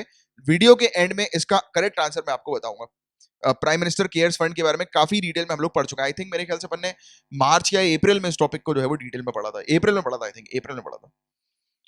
और अभी ये टॉपिक न्यूज में इसलिए क्योंकि पीएमओ प्राइम मिनिस्टर ऑफिस ने आरटीआई जो है वो रिजेक्ट कर दी है। आरटीआई जो है वो लगाई गई थी इसमें, मतलब इन्फॉर्मेशन मांगने के लिए, राइट टू इन्फॉर्मेशन एक्ट के तहत, तो रिजेक्ट कर दी गई और कहा गया कि पीएम केयर्स फंड जो है एक पब्लिक अथॉरिटी नहीं है, इसलिए ये आरटीआई के अंदर नहीं आएगी। तो ये इसलिए ये टॉपिक पीएम केयर्स फंड का न्यूज में देखने को मिला था। क्लियर है यहाँ तक बातें? अब इस टॉपिक की बात करें तो देखिए, एक हिस्टोरिक डील अभी रिसेंटली हुई है। जिन स्टूडेंट्स ने ये वाला मेरा टॉपिक नहीं देखा है, हाईली रिकमेंडेड कि ये टॉपिक आप जाकर देखिए। 17 अगस्त 2020 को अभी रिसेंटली हमने कुछ दिनों पहले, यानी कि परसों के दिन ही इस टॉपिक को जो है वो डिटेल में डिस्कस किया था। आपको इस वीडियो पे जाना है। ये वीडियो आपको कहाँ पर मिलेगा? यूट्यूब का जो सर्च कॉलम है वहां पर लिखिएगा 17 अगस्त 2020, उसके आगे मेरा नाम लिख दीजिएगा कमलाक्ष झा। जो सबसे पहला वीडियो होगा वो यही वाला आएगा। 32 मिनट 7 सेकंड पे जाना है आपको इस वीडियो के, और ये वाला टॉपिक आपको मिल जाएगा जहां पर एक हिस्टोरिक डील हुई थी, यूएई और इजराइल ने हाथ मिला लिया है। और ये आप वीडियो जब देखोगे तो आपको पता लगेगा कि कितने कट्टर दुश्मन जो है ये अरब कंट्रीज और इजराइल हुआ करते थे, और फिर अब जो है ये हिस्टोरिक डील हम लोग को देखने को मिली। तो इस पर एक काफी डीप एनालिसिस यहाँ पर मैंने कंडक्ट करी हुई है इस पर्टिकुलर टॉपिक को लेकर, और ये टॉपिक बहुत ज्यादा इंपॉर्टेंट है सिविल सर्विसेज स्टूडेंट्स के लिए। तो ये डील होने के बाद क्या हुआ, इन्होंने एक डायरेक्ट फोन सर्विस जो है वो इस्टेब्लिश कर दी। दो कंट्री के बीच में हॉटलाइन होती है ना, हॉटलाइन हम बोलते हैं कि हॉटलाइन है दो कंट्रीज के बीच में, तो वो डायरेक्ट फोन सर्विस, उसको हॉटलाइन कहा जाता है। तो ये हॉटलाइन जो है वो इजरायली और यूएई फॉरेन मिनिस्टर्स ने इसका उद्घाटन कर दिया अभी रिसेंटली संडे को। डायरेक्ट फोन सर्विस हॉटलाइन दोनों कंट्रीज के बीच में हम लोग को देखने को मिल रही है, और इससे दोनों के बीच में जो है वो एक एंगेजमेंट शुरू हो जाएगा। क्योंकि हमने बात करी थी कि दोनों जो है वो ट्रेड वगैरह भी करेंगे, और जो भी इश्यूज आए उसको नॉर्मल करते हुए जो है, जैसे कि दो कंट्रीज के बीच में जो बायलैटरल ट्रेड्स होते हैं और जो भी डील्स वगैरह होती हैं, तो वो इसमें अब जो है वो कंटिन्यू करेंगे। तो इसको लेकर एक छोटी सी अपडेट थी। और यूएई मैंने आपको बताया भी था कि पहली गल्फ अरब कंट्री हम लोग को देखने को मिल रही है। हालांकि अरब कंट्रीज की अगर हम लोग बात करें तो अरब कंट्री के मामले में ये तीसरे नंबर पर है, बट गल्फ अरब कंट्री के मामले में ये पहली हम लोग को यूएई देखने को मिल रही है जिसने अपने रिलेशंस जो है वो नॉर्मल कर लिए हैं इजराइल के साथ, अपने डिप्लोमेटिक टाइज जो है उनको एक्टिव कर लिया है। ठीक है, तो ये चीज हम लोग को यहाँ पर देखने को मिली है। इसके अलावा यूएई का एक इंटरनेशनल कैंपेन है बीकन ऑफ टॉलरेंस। इसको मिडिल ईस्ट में जो है वो बीकन ऑफ टॉलरेंस जो है वो क्रिएट करना था। मतलब शांति का एक, इसको एक प्रकार से आप कह सकते हो कि जैसे कि जो इश्यूज चल रहे हैं मिडिल ईस्ट के अंदर, हमने देखा कभी ना कभी कोई ना कोई वॉयलेंट इश्यूज चलते ही रहते हैं। हमेशा आप मिडिल ईस्ट में डेली देखोगे कहीं ना कहीं, कहीं बॉम्ब गिरा या कहीं कुछ जो है वो दंगे हुए या कहीं कुछ स्थिति इस प्रकार की टेंशन वाली क्रिएट हुई। ये आए दिन का है मिडिल ईस्ट के अंदर, आए दिन का, डेली बेसिस, हर 5-6 घंटे में कोई नया इशू जो है वो मिडिल ईस्ट में होता ही रहता है। तो इसने टारगेट किया था कि इसको जो है वो शांति का प्रतीक बनना है, और ये शांति जो है वो ऑल ओवर द वर्ल्ड जो है वो फैलाएगा। तो इसने इसकी शुरुआत करी, और इजराइल के साथ ये हाथ बढ़ाकर इजराइल के सामने। तो ये चीज भी इसके पीछे का एक कारण है, यानी कि जो इसकी जो इंटरनेशनल कैंपेन है कि इसको पूरे दुनिया भर में और स्पेशली मिडिल ईस्ट के अंदर जो है वो टॉलरेंस क्रिएट करना है। तो उस चीज को लेकर इसने इजराइल के साथ जो है वो अभी हाथ मिलाया। बट उसके हाथ मिलाने के पीछे का कारण भी जो है मैंने आपको एक्सप्लेन किया हुआ था। अगर आप ये वाला टॉपिक पढ़ेंगे तब जाकर पूरी डिटेल में क्रिस्टल क्लियर चीजें आपको जो है वो समझ में आएंगी। राइट, आगे की बात करें तो जैसे कि आप जानते हैं गाइस कि ये डिक्टेटर वाली कंट्रीज हम लोग को देखने को मिलती है, ऑटोक्रेटिक रूलर्स हैं इसके, राइट। बट उसके बावजूद भी इन्होंने इस प्रकार का काम किया नहीं। तो अक्सर हमें देखने को मिलता है कि जो डिक्टेटर वाली कंट्रीज होती हैं, ऑटोक्रेटिक रूल्स इन कंट्रीज में हम लोग को देखने को मिलता है, इनकी अगर किसी से दुश्मनी है तो फिर वो हर एक दुश्मन को अपना कट्टर दुश्मन समझ लेते हैं, और फिर वो खुद से दोस्ती का हाथ जो है वो बहुत ही कम देखने को मिलता है कि बढ़ाया जाता है। बट देखो, इसीलिए इस डील को हिस्टोरिक डील कहा जा रहा है, और इसीलिए ये टॉपिक बहुत ज्यादा इंपॉर्टेंट है एग्जामिनेशन के लिए, राइट। तो ये था पूरा ओवरऑल एक अपडेट छोटी सी इससे रिलेटेड। अब गाइस ये वाला टॉपिक बहुत ज्यादा इंपॉर्टेंट है, तो थोड़ा सा ध्यान दीजिएगा। ये मेंस पॉइंट ऑफ व्यू से काफी इंपॉर्टेंट टॉपिक है आप लोगों के लिए, और प्रीलिम्स के लिए भी इसमें काफी सारे फैक्चुअल डिटेल्स आपको अभी मिलने वाली हैं। तो कोई भी अगर टॉपिक आता है वुमेन एम्पावरमेंट से रिलेटेड, जेंडर इक्वलिटी से रिलेटेड, तो वो आपके काफी इंपॉर्टेंट टॉपिक होते हैं जिससे रिलेटेड अक्सर एग्जामिनेशन में क्वेश्चन पूछे जाते हैं। तो यहाँ पर बात हो रही है जो विवाह की एज के बारे में, कि जो वुमेन है उनकी विवाह की एज जो है उसको बढ़ाने के ऊपर चर्चा चल रही है। इसको लेकर सेंट्रल गवर्नमेंट ने एक कमेटी भी सेट करी थी जिसके तहत जो आज की डेट में महिलाओं की एज जो है, मिनिमम एज शादी करने की, मैरिज की, वो 18 साल की है। तो इसको इंक्रीज करने पर एक कमेटी हम लोग को देखने को मिली थी जो कि सेटअप की गई थी। इस कमेटी के बारे में हमने चर्चा भी करी थी, आगे चल के बताऊंगा कमेटी के बारे में। और ये टॉपिक न्यूज में इसलिए आया क्योंकि इस चीज के बारे में हमारे ऑनरेबल प्राइम मिनिस्टर ने 74th इंडिपेंडेंस डे को एड्रेस करते हुए ये चीज कही थी, अनाउंस करी थी कि सेंट्रल गवर्नमेंट ने एक कमेटी सेटअप की हुई है जिसके तहत महिलाओं की जो मिनिमम एज है शादी करने की उसको इंक्रीज करने के ऊपर काम जो है वो किया जा रहा है, राइट। तो 2 जून 2020 को इस टॉपिक को हम लोगों ने जून में कवर किया हुआ है। हमने चर्चा करी थी जया जेटली कमेटी के बारे में, आपको याद आ रहा होगा, अगर आप सर्च करोगे तो जून में ये मिल जाएगा आपको, हम कवर कर चुके हैं इस टॉपिक को। तो एक कमेटी जो है वो महिलाओं के लिए बनाई गई थी। स्पेशली इस कमेटी के जो काम थे वो ये थे कि मदरहुड है, जो महिला जब माँ बनती है तो उसकी भी पर्टिकुलर उम्र क्या होनी चाहिए, first point. Second, maternal mortality rate, जो जो माता जो होती हैं बच्चे को जन्म देते समय जब माताओं की मृत्यु हो जाती है, जिसको मैटरनल मोर्टेलिटी रेट हम लोग बोलते हैं, तो इस रेट को कम करने के ऊपर ये कमेटी काम कर रही है।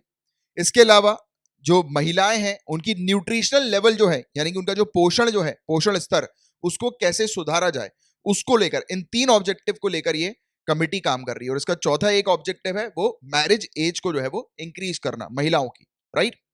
ये कमिटी जो है गाइस, इसका प्रपोजल 2020 और 21 के यूनियन बजट में रखा गया था और इसमें ये कमिटी बेसिकली स्टडी करेगी कि महिलाओं की मैरिज और मदरहुड के बीच में क्या रिलेशंस हैं, उनकी हेल्थ के साथ, उनकी मेडिकल फिटनेस के साथ और उनके न्यूट्रिशनल स्टेटस के साथ, और साथ ही साथ बच्चों पर भी इसका क्या असर पड़ता है। तो उसको लेकर ये पूरी कमेटी जो है वो अभी अध्ययन कर रही है, स्टडी कर रही है, और इसकी जब रिपोर्ट आएगी तब इसके बारे में हम लोग चर्चा करेंगे। बट अभी कुछ और इंपॉर्टेंट चीजों के बारे में हम लोग बात करेंगे, जैसे कि ये कमेटी कुछ पैरामीटर्स के ऊपर स्टडी करेगी, देखेगी, जैसे कि infant mortality rate, maternal mortality rate, total fertility rate, sex ratio at birth और चाइल्ड सेक्स रेशियो।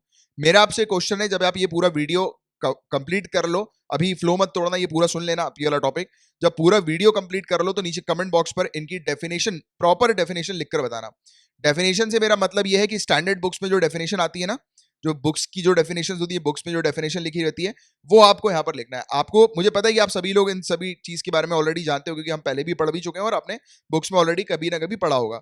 बट आपके मन की डेफिनेशन मुझे नहीं सुननी है, मुझे जो स्टैंडर्ड बुक्स में जो डेफिनेशन है वो मुझे देखनी है कि वो आप जो है वो उसको कवर कर रहे हो। क्योंकि क्या होता है, कई बार स्टूडेंट सोचते हैं कि हमारी तो अंडरस्टैंडिंग क्रिएट होगी, आप अपने शब्दों में लिख सकते हैं। नहीं, कुछ कुछ डेफिनेशन ऐसी होती है, अगर आप स्टैंडर्ड बुक से अगर आप कॉपी करके लिखो, जैसे बचपन में कुछ कुछ कई बार डेफिनेशन रट के हम लोग कर लेते हैं ना, बट यहाँ पर 3-4 बार पढ़ोगे आप तो आपको याद हो जाएगी। तो बट मैं इसलिए लिखने का कहता हूँ कि आप मेंस में प्रॉपर स्टैंडर्ड बुक्स की डेफिनेशन लिखें, जिससे कि आपका आंसर एक अच्छी क्वालिटी का जो है वो दिखे, अंडरस्टैंडिंग इट, और उसके बाद फिर आपको मार्क्स मिले अच्छे। तो ये डेफिनेशन बहुत इंपॉर्टेंट है, इसका आप काफी सारे क्वेश्चंस में डायरेक्ट उपयोग जो है वो कर सकते हैं, राइट। क्योंकि उससे क्या होता है, एक तो आप प्रॉपर डेफिनेशन लिखेंगे तो श्योरिटी हो जाती है, कई बार आंसर नहीं आता कि आंसर में क्या क्या लिखना है, कहीं समझ में नहीं आता, तो हम लोग इस प्रकार की ट्रिक्स का उपयोग कर सकते हैं। तो ये ट्रिक्स हैं जो कि मैं आप लोग को समय समय पर बताता हूँ, और ये फॉलो जरूर करना, फॉलो करोगे कहा है तभी रिजल्ट मिलेगा।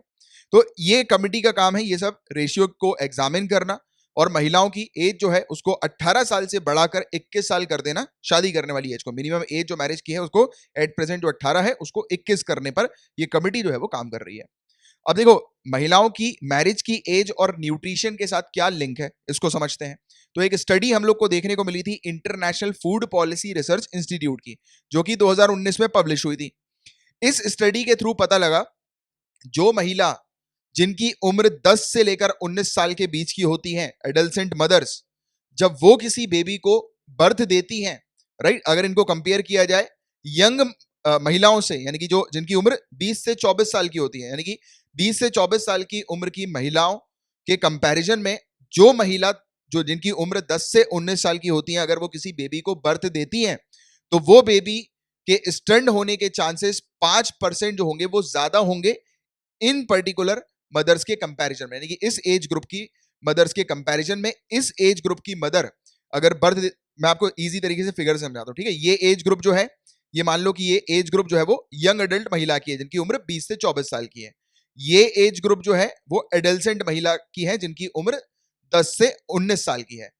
अगर ये वाली जो महिला है अगर वो बर्थ देती है किसी बेबी को, यानी कि कम उम्र की महिला अगर किसी बेबी को बर्थ देंगी, तो ये वाली जो एडल्ट एज वाली जो मदर्स हैं, इनके कंपैरिजन में, यानी कि इनका जो बेबी होगा या होगी, तो इनका जो चाइल्ड है उसके कंपैरिजन में इनका चाइल्ड जो होगा वो स्टंड होगा। स्टंड मतलब कि उस चाइल्ड के एज के अकॉर्डिंग उस चाइल्ड की हाइट जो होगी वो कम होगी, तो उसको स्टंड बोलते हैं, राइट। तो ये चीज है फर्स्ट पॉइंट। सेकेंड पॉइंट, इन महिलाओं को अगर कंपेयर करें जो एडल्ट एज की हम लोग को देखने को मिलती है, किनके साथ, उन महिला के साथ जो 25 साल या उससे ऊपर की उम्र की है। तो इस कंडीशन में जब ये महिला, ये यंग एज वाली महिला जब बेबी को बर्थ देंगी, तो इनका भी चाइल्ड इस एज की महिला से 11% जो है वो और स्टंट हम लोग को देखने को मिलेगा। तो ये वाली चीज यहां पर बताई जा रही है, यानी कि एक प्रकार से कहा जाए कि अगर किसी मदर को अगर हेल्दी चाइल्ड को कंसीव करना है तो 25 साल या उससे ऊपर की उम्र जो है वो सही है। तो ये इसका एक कंक्लूजन आ जाता है, और फिगर्स में एक आपको एक अच्छा पॉइंट जो है वो मिल गया इस प्रकार से कंपेयर करने का अपने आंसर के अंदर, अगर इस प्रकार के कुछ क्वेश्चंस आते हैं तो, राइट। इसके अलावा एडल्सेंट मदर से जो चाइल्ड बर्थ लेते हैं, तो उनके चांसेस हैं कि उस चाइल्ड का वेट जो होगा as compared to adult mothers वो 10% कम होगा। तो बच्चा जो हो रहा है उसके देखो न्यूट्रिशनल स्टेटस पर भी इश्यूज हम लोग को देखने को मिल रहे हैं, फिजिकल वेलबींग पर इश्यूज हम लोग को देखने को मिल रहा है।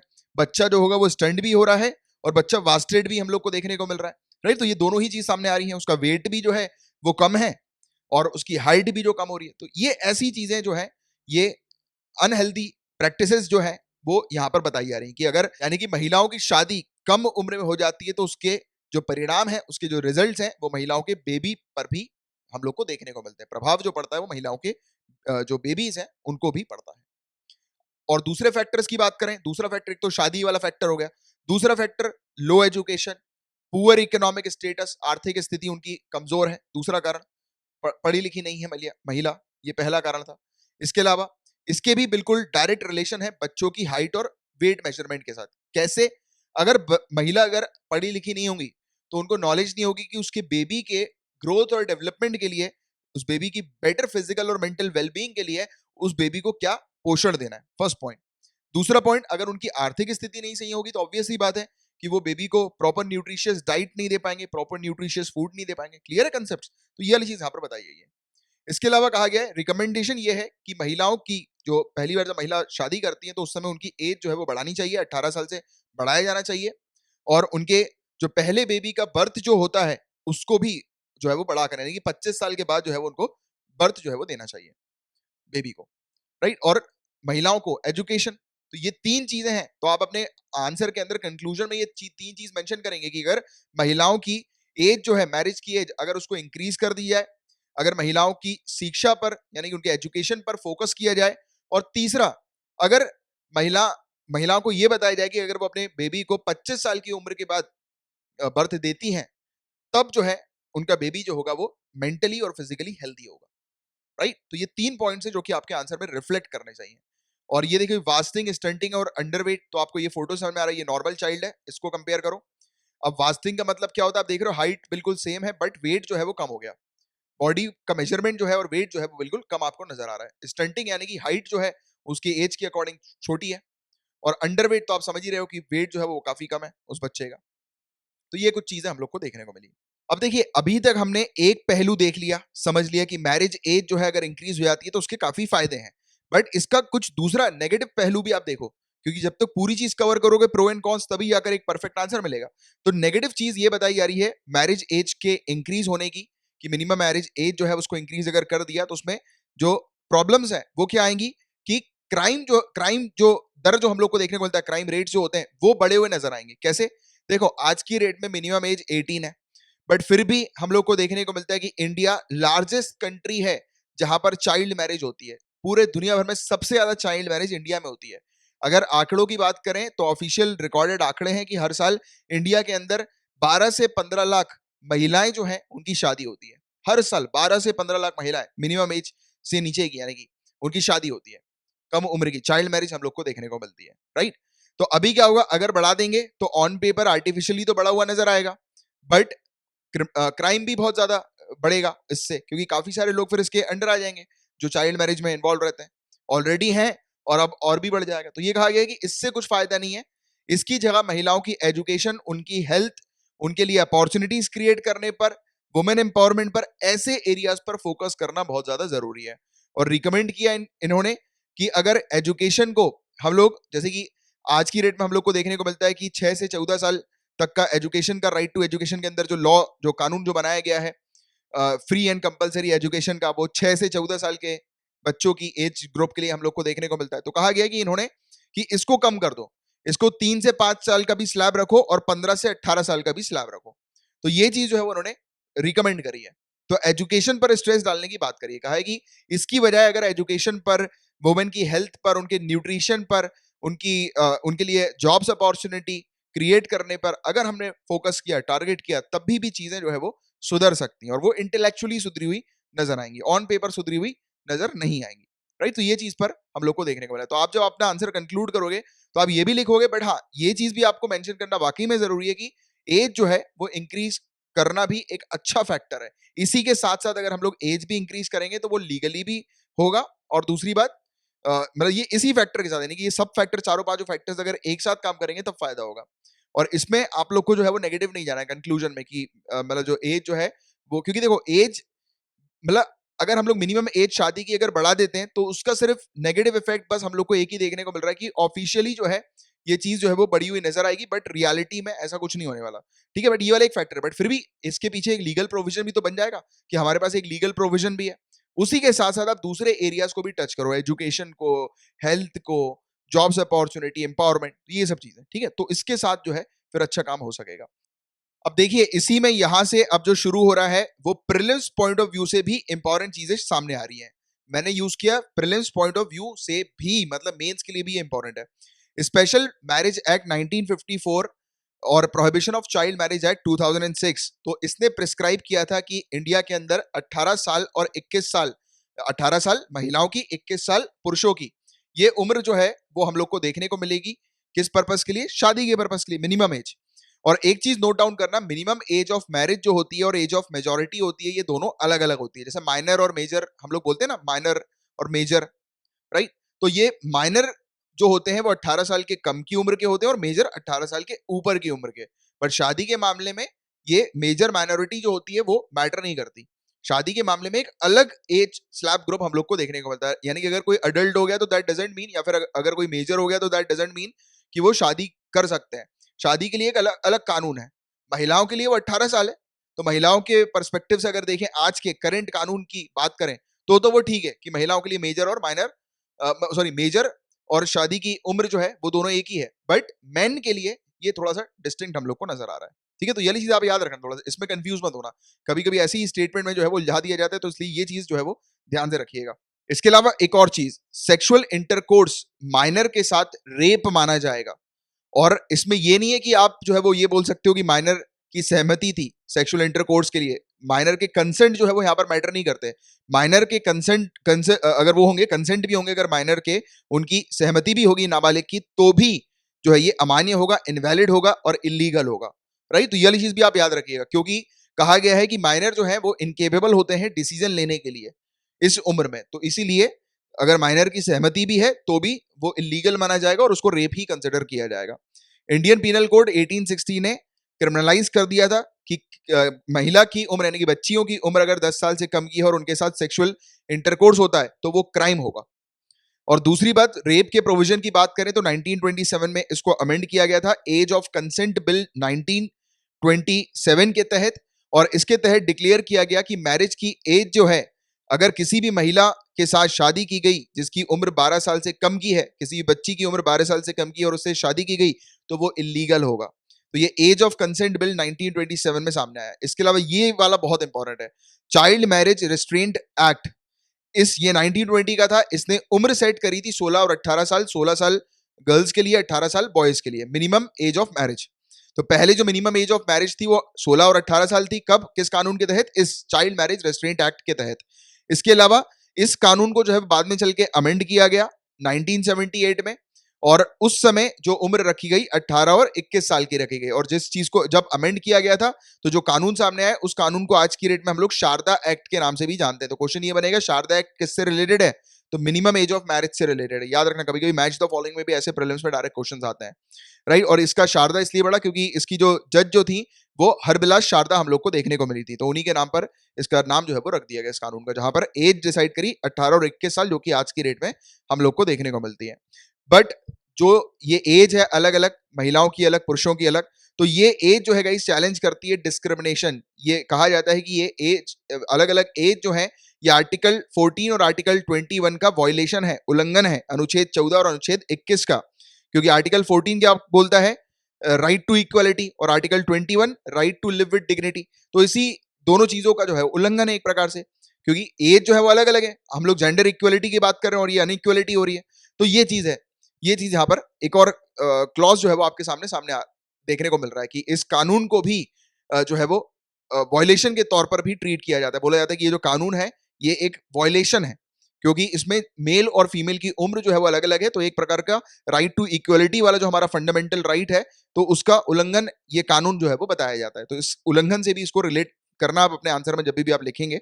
और अगर बाई चांस आ जाता है कि हमारी कंट्री के अंदर जो शादी है उसकी उम्र महिलाओं की कम होगी और पुरुषों की ज्यादा होगी, ऐसी अनइक्वल प्रोविजन क्यों है हमारी कंट्री में? तो देखो गाइस, इसके पीछे का जो रीजन है वो कोई ऐसा पुख्ता रीजन नहीं है। इसके पीछे का जो रीजन है वो रिवाज है, और धार्मिक प्रथाओं के आधार पर ये चीज चली आ रही है हमारी कंट्री में। इसमें एज सच कोई प्रैक्टिकल और साइंटिफिक रीजन नहीं है कि महिलाओं की उम्र जो है वो कम होनी चाहिए, पुरुषों की ज्यादा होनी चाहिए। तो वो प्रथाओं से चला और रिवाजों से हम लोग को देखने को मिल रहा है। तो ये चीज है, बाकी इसका कोई साइंटिफिक रीजन जो है वो उसके पीछे का नहीं है एज डिफरेंशिएशन के, ठीक है। तो ये चीज भी क्लियर रखना। इसके अलावा कुछ प्रूफ्स भी ऐसे हैं ऑनरेबल सुप्रीम कोर्ट के जजमेंट के, जिसके तहत ये चीज भी हुई कि ऑनरेबल सुप्रीम कोर्ट ने अपने जजमेंट में इक्वालिटी की बात करी, बट इस कानून के अंदर इक्वालिटी नहीं है। मेल और फीमेल का एज ग्रुप जो है वो अलग अलग हम लोग को देखने को मिलता है। जैसे कि 2014 का एक कानून है ट्रांसजेंडर वाला, आपको पता होगा। ये सब चीजें याद मत रखना कि किसके बीच में केस हुआ था और क्या हुआ था, ये आप लोग के लिए इंपॉर्टेंट नहीं है। द रीजन बीइंग इज आपको मेन केसेस के बारे में पता होना चाहिए, जैसे कि केशव नंदा भारती केस। बट ये सब जो केसेस होते हैं इसको अगर आप रटने की कोशिश करोगे और बाय चांस एग्जाम में प्रेशर में अगर आप थोड़ी बहुत भी गलती कर लो, और जो आपकी कॉपी चेक कर रहे हैं उन्होंने अगर गूगल कर लिया, तो ये बात याद रखना कि अगर आपकी एक गलती हुई ना आपके फैक्चुअल डेटा के अंदर, तो आपने जितने भी फैक्चुअल डेटा भली कितने भी करेक्ट लिखे होंगे वो उस पर शक करेंगे और उसका डायरेक्ट इम्पैक्ट आपके मार्क्स में पड़ेगा। तो इसलिए ऐसी कभी कोई मौका मत देना जो आपकी कॉपी चेक कर रहा है उसको कि वो आपके ऊपर किसी भी चीज को लेकर थोड़ा भी शक कर रहे हैं। तो जनरलाइज रखो जितनी चीजें रख सको, और उसको हाँ एक अलग तरीके से रिप्रेजेंट करो। रिप्रेजेंटेशन बहुत इंपॉर्टेंट होता है, राइट, अलग तरीके का। तो ये चीज मैं आपको यहाँ पर बताने की कोशिश कर रहा हूँ कि ये सब याद रखने की आपको जरूरत नहीं कि किसके बीच में केस हुआ क्या हुआ। मेन मुद्दा आपको पता होना चाहिए। जैसे कि 2014 में हुआ था ट्रांसजेंडर को लेकर कि ट्रांसजेंडर एक थर्ड जेंडर जो है वो रिकॉग्नाइज किया गया ऑनरेबल सुप्रीम कोर्ट के द्वारा, और उस बीच ऑनरेबल सुप्रीम कोर्ट ने कहा कि ह्यूमंस जो है वो इक्वल वैल्यू के होते हैं, इसलिए हर एक ह्यूमन को इक्वली ट्रीट किया जाना है। तो इसलिए मेल फीमेल और ट्रांसजेंडर तीसरा हम लोग को जेंडर देखने को मिला। तो जब ह्यूमन को इक्वल ट्रीट करने की बात ऑनरेबल सुप्रीम कोर्ट ने कही, तो ह्यूमन में मेल और फीमेल भी आते हैं, तो उसमें फिर अलग अलग एजेस क्यों? तो ये चीज है। तो यहाँ पर ऑनरेबल सुप्रीम कोर्ट का भी एक जजमेंट जो है वो अगेंस्ट जाता है इस particular minimum age of marriage से। और 2019 पर एडल्ट्री का एक केस हम लोग को देखने को मिला था, यानी कि एडल्ट्री का जो इशू है कानून हम लोग को देखने को मिलता है एडल्ट्री को लेकर। एडल्ट्री इसके बारे में पढ़ा भी है हम लोगों ने। इसके अंदर क्या चीज देखने को मिलती है कि जैसे कि सिंपल तौर से समझा देता हूं, एक मैरिड कपल है मेल और फीमेल, ठीक है। अब मेल के अगर संबंध किसी और के साथ हैं मैरिड कपल के अलावा, तब क्या होगा, अडल्ट्री के तहत उस मेल को जो है वो सजा दी जाएगी। बट वहीं पर अगर फीमेल के संबंध किसी और के साथ है तो फीमेल के लिए ऐसा कोई सजा का प्रावधान यहां पर नहीं देखने को मिलता। तो इसीलिए इस कानून को जो है वो हटा दिया गया, डिक्रिमिनलाइज कर दिया अडल्ट्री वाले लॉ को। और उस समय ऑनरेबल सुप्रीम कोर्ट ने कहा था कि ये जो कानून है महिलाओं को डिफरेंटली ट्रीट करता है, अलग ट्रीट करता है, राइट, यानी कि उनको कुछ प्रोटेक्शन फेवर जो है वो दे दिया जाता है। तो इसलिए ऑनरेबल सुप्रीम कोर्ट ने कहा कि ये गलत है, इक्वलिटी जेंडर इक्वलिटी पे हम लोग काम कर रहे हैं, फोकस कर रहे हैं, तो इसलिए ये इक्वल जो है वो रहना चाहिए। तो इसीलिए डिक्रिमिनलाइज कर दिया। अब जब ऑनरेबल सुप्रीम कोर्ट ने दो बार 2014 और 19 में इक्वलिटी की बात करी, तो और मैरिज वाले कानून में हम लोग को मिनिमम मैरिज की एज वाले कानून में हम लोग को देखने को मिलता है कि अलग अलग एजेस हैं, तो फिर ये तो ऑनरेबल सुप्रीम कोर्ट के जजमेंट के ही अगेंस्ट हो गया। ये पूरा कानून जो वो जजमेंट दे रहे हैं उसी के अगेंस्ट ये बात कर रहा है कानून। तो इसीलिए भी कहा गया कि इस पर भी फोकस करना चाहिए कि मैरिज की एज जो होनी चाहिए वो इक्वल होनी चाहिए, ठीक है। तो ये एक और आपके पास एक पॉइंट जो है वो इस पर्टिकुलर टॉपिक में लिखने के लिए आ गया। इसके अलावा इंडिया जो है गाइस, ये इंटरनेशनल कन्वेंशन भी इंडिया ने साइन किए हुए हैं, जैसे elimination of all forms of discrimination against women 1979। तो एक कमेटी हम लोग को इसकी देखने को मिलती है, elimination of discrimination against women की, जो इंडिया ने सेटअप की हुई है।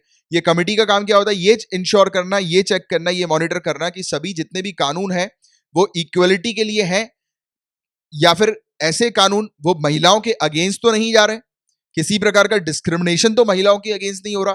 तो ये सब चीजें जो है वो चेक की जाती है, और ये चेक किया जाता है, मॉनिटर किया जाता है इस कमेटी के द्वारा कि कहीं जो किसी जगह पर, चाहे वो इंटेलेक्चुअल ग्रोथ की भी बात हो या फिजिकल ग्रोथ की भी बात हो, तो कहीं मेल और फीमेल के बीच में डिफरेंशिएशन किसी प्रकार का नहीं हो रहा, इनइक्वालिटी तो कहीं नहीं देखने को मिल रही। तो ये सब जो चीजें हैं उसको मॉनिटर करने के लिए कमेटी हम लोग को देखने को मिलती है। अब देखिए इतने सारे कानून हैं और सब कुछ है हमारी कंट्री के अंदर भी, देन टू हम लोग को देखने को मिलता है कि चाइल्ड मैरिज हो रही है, सेक्सुअल इंटरकोर्स माइनर के साथ हम लोग को देखने को मिल रहा है। तो ये सब आज भी जो है वो हमारी कंट्री में बहुत ऊंचे लेवल पर हम लोग को और हाई लेवल पर देखने को मिल रहा है, कि बहुत ज्यादा मात्रा में। और यूनिसेफ के आंकड़ों की बात करें, मैंने आपको बताया ही था कि 15 लाख, एटलीस्ट 15 लाख जो गर्ल्स हैं जिनकी उम्र 18 से कम की है, उनकी शादी इंडिया में हो रही है, यानी कि चाइल्ड मैरिज आप कह सकते हो।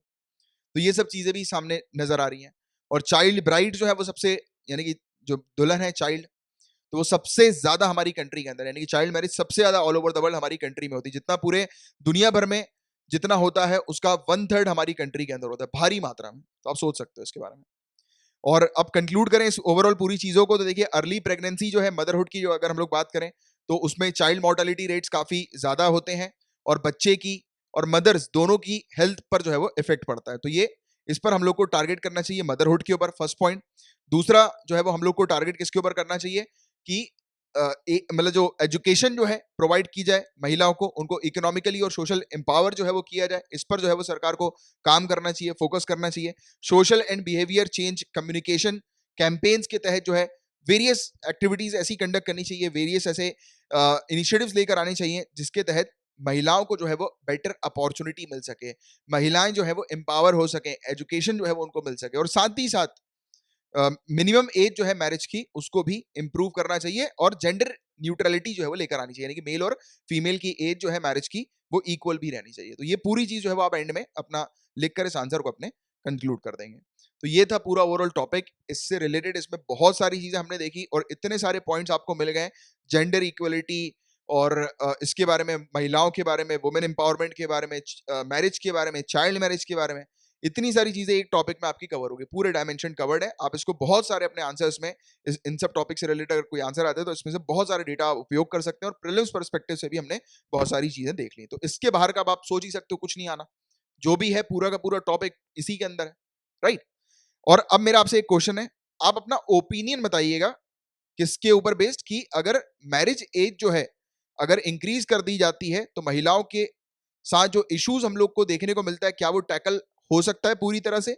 इसको आप 200 वर्ड में लिखकर बताएंगे, जो मैंने अभी आपको पूरा पढ़ाया है ना, तो उसको आप हैंड रिटन लिखिएगा, पूरी चीजें एक पेपर पर, ब्लैंक पेपर पर लिखिएगा। मैंने देखा है कई सारे स्टूडेंट्स जो है वो लाइन वाले जो पेपर्स होते हैं ना, लाइन वाले बचपन में लिखते थे, उस पर लिखते हैं, तो उस पर नहीं आपको प्रैक्टिस करनी है, ब्लैंक पेपर पे प्रैक्टिस करनी है।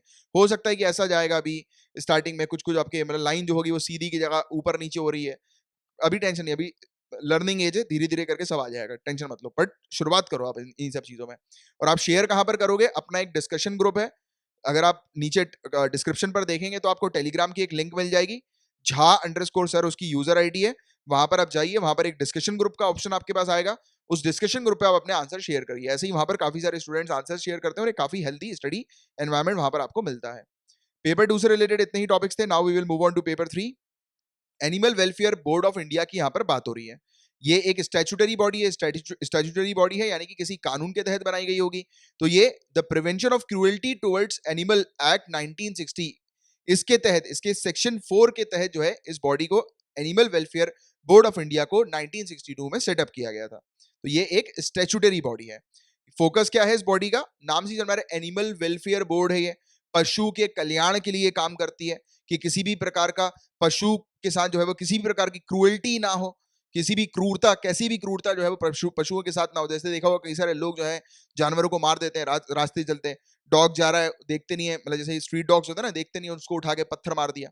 काफी सारे हरकती लोग होते हैं और अलग अलग चीजें करते हैं, उनको डंडे से मार दिया, बेफालतू में, अपनी मस्ती के लिए, अपने मौज के लिए।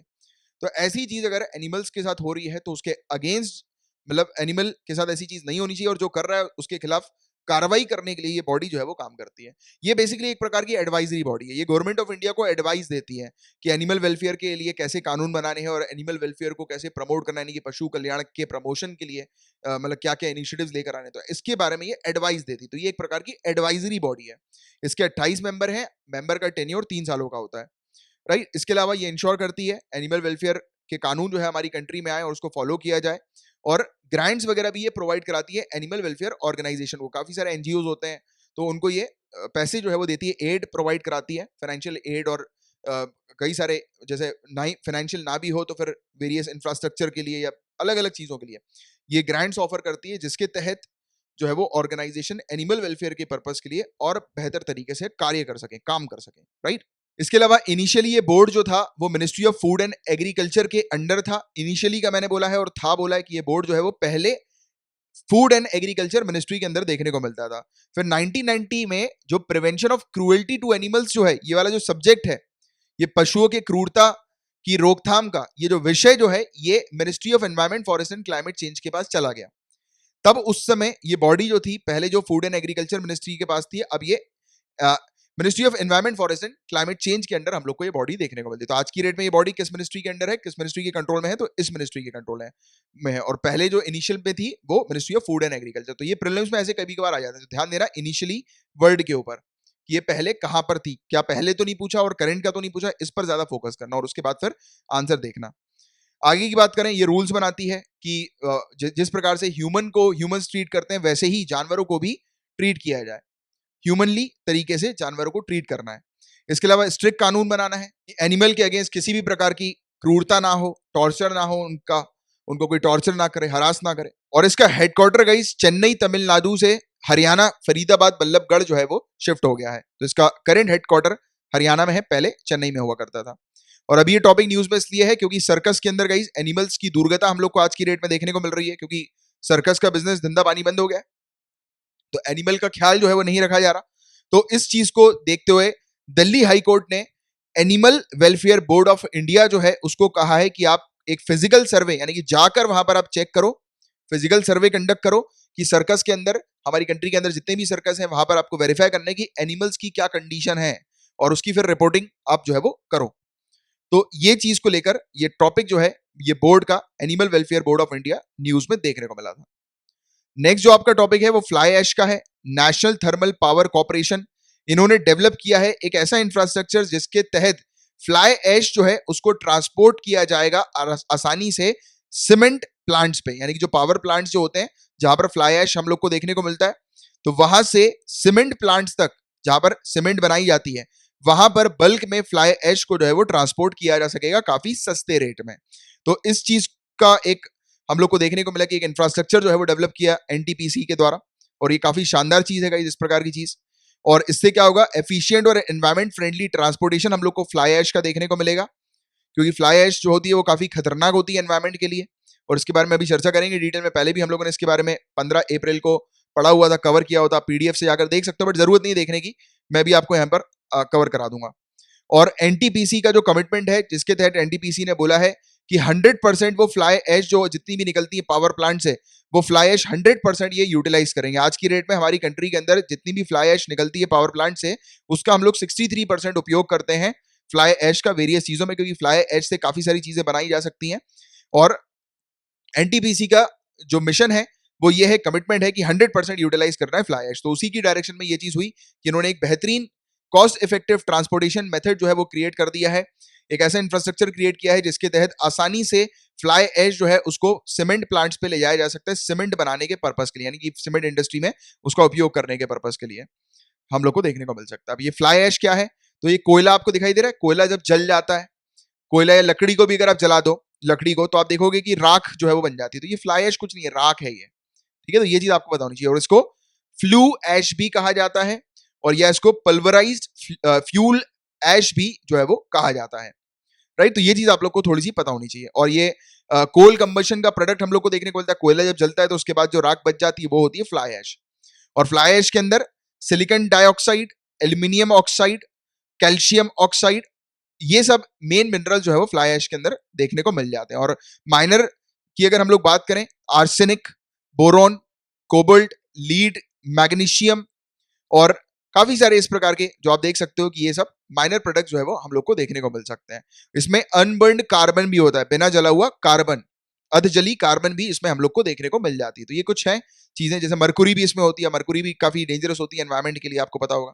तो ऐसे काफी जहरीले पदार्थ, टॉक्सिक हैवी मेटल जो है वो यहाँ पर हम लोग को देखने को मिलता है। ये थोड़ा इंपॉर्टेंट है, ये वाले पदार्थ फिर भी अगर आपको याद ना रहे तो भी चलेगा, बट ये चीज याद जरूर रखना कि इसमें जो काफी जहरीले जो मेटल्स हम लोग को देखने को मिलते हैं वो है निकल, कैडमियम, आर्सेनिक, क्रोमियम, लेड, और भी काफी सारे इस प्रकार के जहरीले पदार्थ जो होते हैं वो इसमें हम लोग को देखने को मिलता है, मेटल्स, जो कि एनवायरमेंट को और हेल्थ को जो है वो नुकसान पहुंचाते हैं। इसमें रेडिएशन भी होता है। इसमें कहा जाता है कि जो न्यूक्लियर वेस्ट जो होते हैं ना, उससे जो रेडिएशन निकलता है तो उसका 100 गुना ज्यादा, 100 टाइम ज्यादा रेडिएशन इसमें होता है। ये चीज यहां पर बताई जा रही है। और पानी को ये पल्यूट कर देते हैं फ्लाई ऐश। और इसका उपयोग किस चीज में किया जा सकता है, जो कंक्रीट प्रोडक्शन जो होता है, जैसे रियल एस्टेट बिजनेस में जो हम लोग को देखने को मिलता है, जो कंक्रीट जो प्रोडक्शन जो हम लोग को देखने को नहीं मिलता रियल एस्टेट में, हम लोग ईंट हो गई, गिट्टी हो गई, रेत हो गई, इन सब चीजों में इसका उपयोग किया जा सकता है। सीमेंट हो गया, पोर्टलैंड सीमेंट, तो ऐसे मटेरियल के तौर पर जो ठोस उत्पादन जो होता है, कंक्रीट प्रोडक्शन जो होता है, स्ट्रॉन्ग यानी कि जब दीवार वगैरह बनाने के लिए, स्ट्रॉन्ग चीजों को बनाने के लिए, रियल एस्टेट सेक्टर के अंदर जो हम लोग को देखने को मिलती हैं, तो वहां पर इसका बेहतरीन तरीके से उपयोग किया जा सकता है। जो कंक्रीट जो मिक्सचर होता है ना, जैसे कि आपको पता होगा कि जब भी घर बनता है तो वो रेत वगैरह डाली जाती है, एक वो मशीन नहीं होती, वो गोल गोल घूम रही होती है, मुझे अभी उसका नाम याद नहीं आ रहा। तो उसमें रेत डालते हैं और उसमें सीमेंट वगैरह डालते हैं और फिर वो उसको मिक्स करते हैं पूरा, तो वो जो मिक्सचर बनता है, फिर उसके बाद प्लास्टर वगैरह किया जाता है, पता है ना ये वाली चीज। घर जब बनता है तो प्लास्टर वगैरह करते हैं। तो ये जो मिक्सचर जो तैयार होता है, ये जो मिक्सचर जो बनता है, तो ये जो मिक्सचर है इसमें इसका उपयोग किया जाता है। समझ रहे होगे आप बात को कि इसका किस पर्पस के लिए उपयोग में इसको लाया जा सकता है, फ्लाई ऐश को, ठीक है। और साथ ही साथ स्ट्रक्चरल फिल के लिए, यानी कि कहीं पर कुछ दरार आ गई, कुछ टूट गया, तो वहां पर इसको लगाकर फिल किया जा सकता है और इसको स्ट्रॉन्ग किया जा सकती है, यानी कोई भी दीवार है या कुछ भी पर्टिकुलर इस प्रकार का इंफ्रास्ट्रक्चर है उसके लिए। मिट्टी के सब्सटीट्यूट मटेरियल की तरह भी इसको उपयोग किया जा सकता है, जहां पर मिट्टी जो होती है वो थोड़ी सी सॉफ्ट होती है धंसने की, यानी कि कोई भी इंफ्रास्ट्रक्चर अगर बना हुआ है नीचे मिट्टी जो है वो सॉफ्ट है, तो धस सकता है इंफ्रास्ट्रक्चर, तो धसे ना, इसलिए यहाँ पर मिट्टी को स्ट्रॉन्ग बनाने के लिए भी इसका उपयोग किया जा सकता है। और रोड के सब बेस कंस्ट्रक्शन, यानी कि रोड जब बनती है तो उसमें भी इसका उपयोग किया जा सकता है। बहुत इंपॉर्टेंट है, ईंट बनाने के पर्पस के लिए इसका उपयोग किया जाता है। फर्टिलाइजर इंडस्ट्री में भी इसका उपयोग किया जाता है। तो ये कुछ मतलब एरियाज हैं जहां जहां पर फ्लाई ऐश का उपयोग हम लोग कर सकते हैं, यानी कि वेस्ट का उपयोग हम लोग कर सकते हैं। बेस्ट आउट ऑफ वेस्ट हम लोग बोलते हैं ना, तो उसमें फ्लाई ऐश भी हम लोग को देखने को मिलती है कि वेस्ट से चीजें जो है वो की जा सकती है। तो ये वाली चीजें, और फ्लाई ऐश काफी डेंजरस भी होती है, काफी किलोमीटर तक, 100 किलोमीटर तक जो है ये उड़कर जा सकती है और ये एनवायरमेंट को जो है वो काफी नुकसान पहुंचा सकती है, लोगों की हेल्थ को, यानी कि जहां पर भी फ्लाई ऐश हम लोग को देखने को मिलती है, तो वहां पर आसपास की जो एरियाज होते हैं, एनवायरमेंट जो होता है, वहां पर रहने वाले लोग जो होते हैं उनको डायरेक्ट नुकसान पहुंचता है। बात करेंगे नेशनल थर्मल पावर कॉर्पोरेशन के बारे में, तो इसी बॉडी ने भी एक हमने देखा कि एक इंफ्रास्ट्रक्चर एक ऐसा क्रिएट कर दिया जिसके तहत आसानी से जो है वो फ्लाई ऐश को थर्मल पावर प्लांट से जो है वो ले जाकर सीमेंट प्लांट्स पर पहुंचाया जा सकता है, ट्रांसपोर्ट किया जा सकता है। तो ऐसी चीज एनटीपीसी ने करी। तो एनटीपीसी के बारे में थोड़ी बात जान लें इन जनरल, कि ये सेंट्रल पीएसयू हम लोग को देखने को मिलती है, मिनिस्ट्री ऑफ पावर के अंदर आती है। ये रिलायबल पावर और सोल्यूशन प्रोवाइड कराती है इकोनॉमिकल, एफिशिएंट और एनवायरमेंटल फ्रेंडली मैनर में, और ये इनोवेशन और एजिलिटी के ऊपर जो है वो ज्यादा फोकस कर दिया है। तो इसी के थ्रू जो है ये वेरियस सॉल्यूशन देती है। इन जनरल मैं आपको बताऊं, जैसे इसने सॉल्यूशन दिया कि ट्रांसपोर्टेशन फ्लाई ऐश का कॉस्ट इफेक्टिव, मैंने बोला था आपको कि सस्ते में ट्रांसपोर्टेशन जो है वो किया जा सकेगा। तो ऐसी चीजें, ये नए नए इनोवेटिव चीजें ऐसी लेकर आती है सॉल्यूशंस, जिसके तहत जो भी पावर प्लांट से रिलेटेड या इस प्रकार की जो चीजें होती हैं पावर से रिलेटेड, रिलायबल पावर से रिलेटेड, तो उसको जो है वो बेहतर किया जा सके।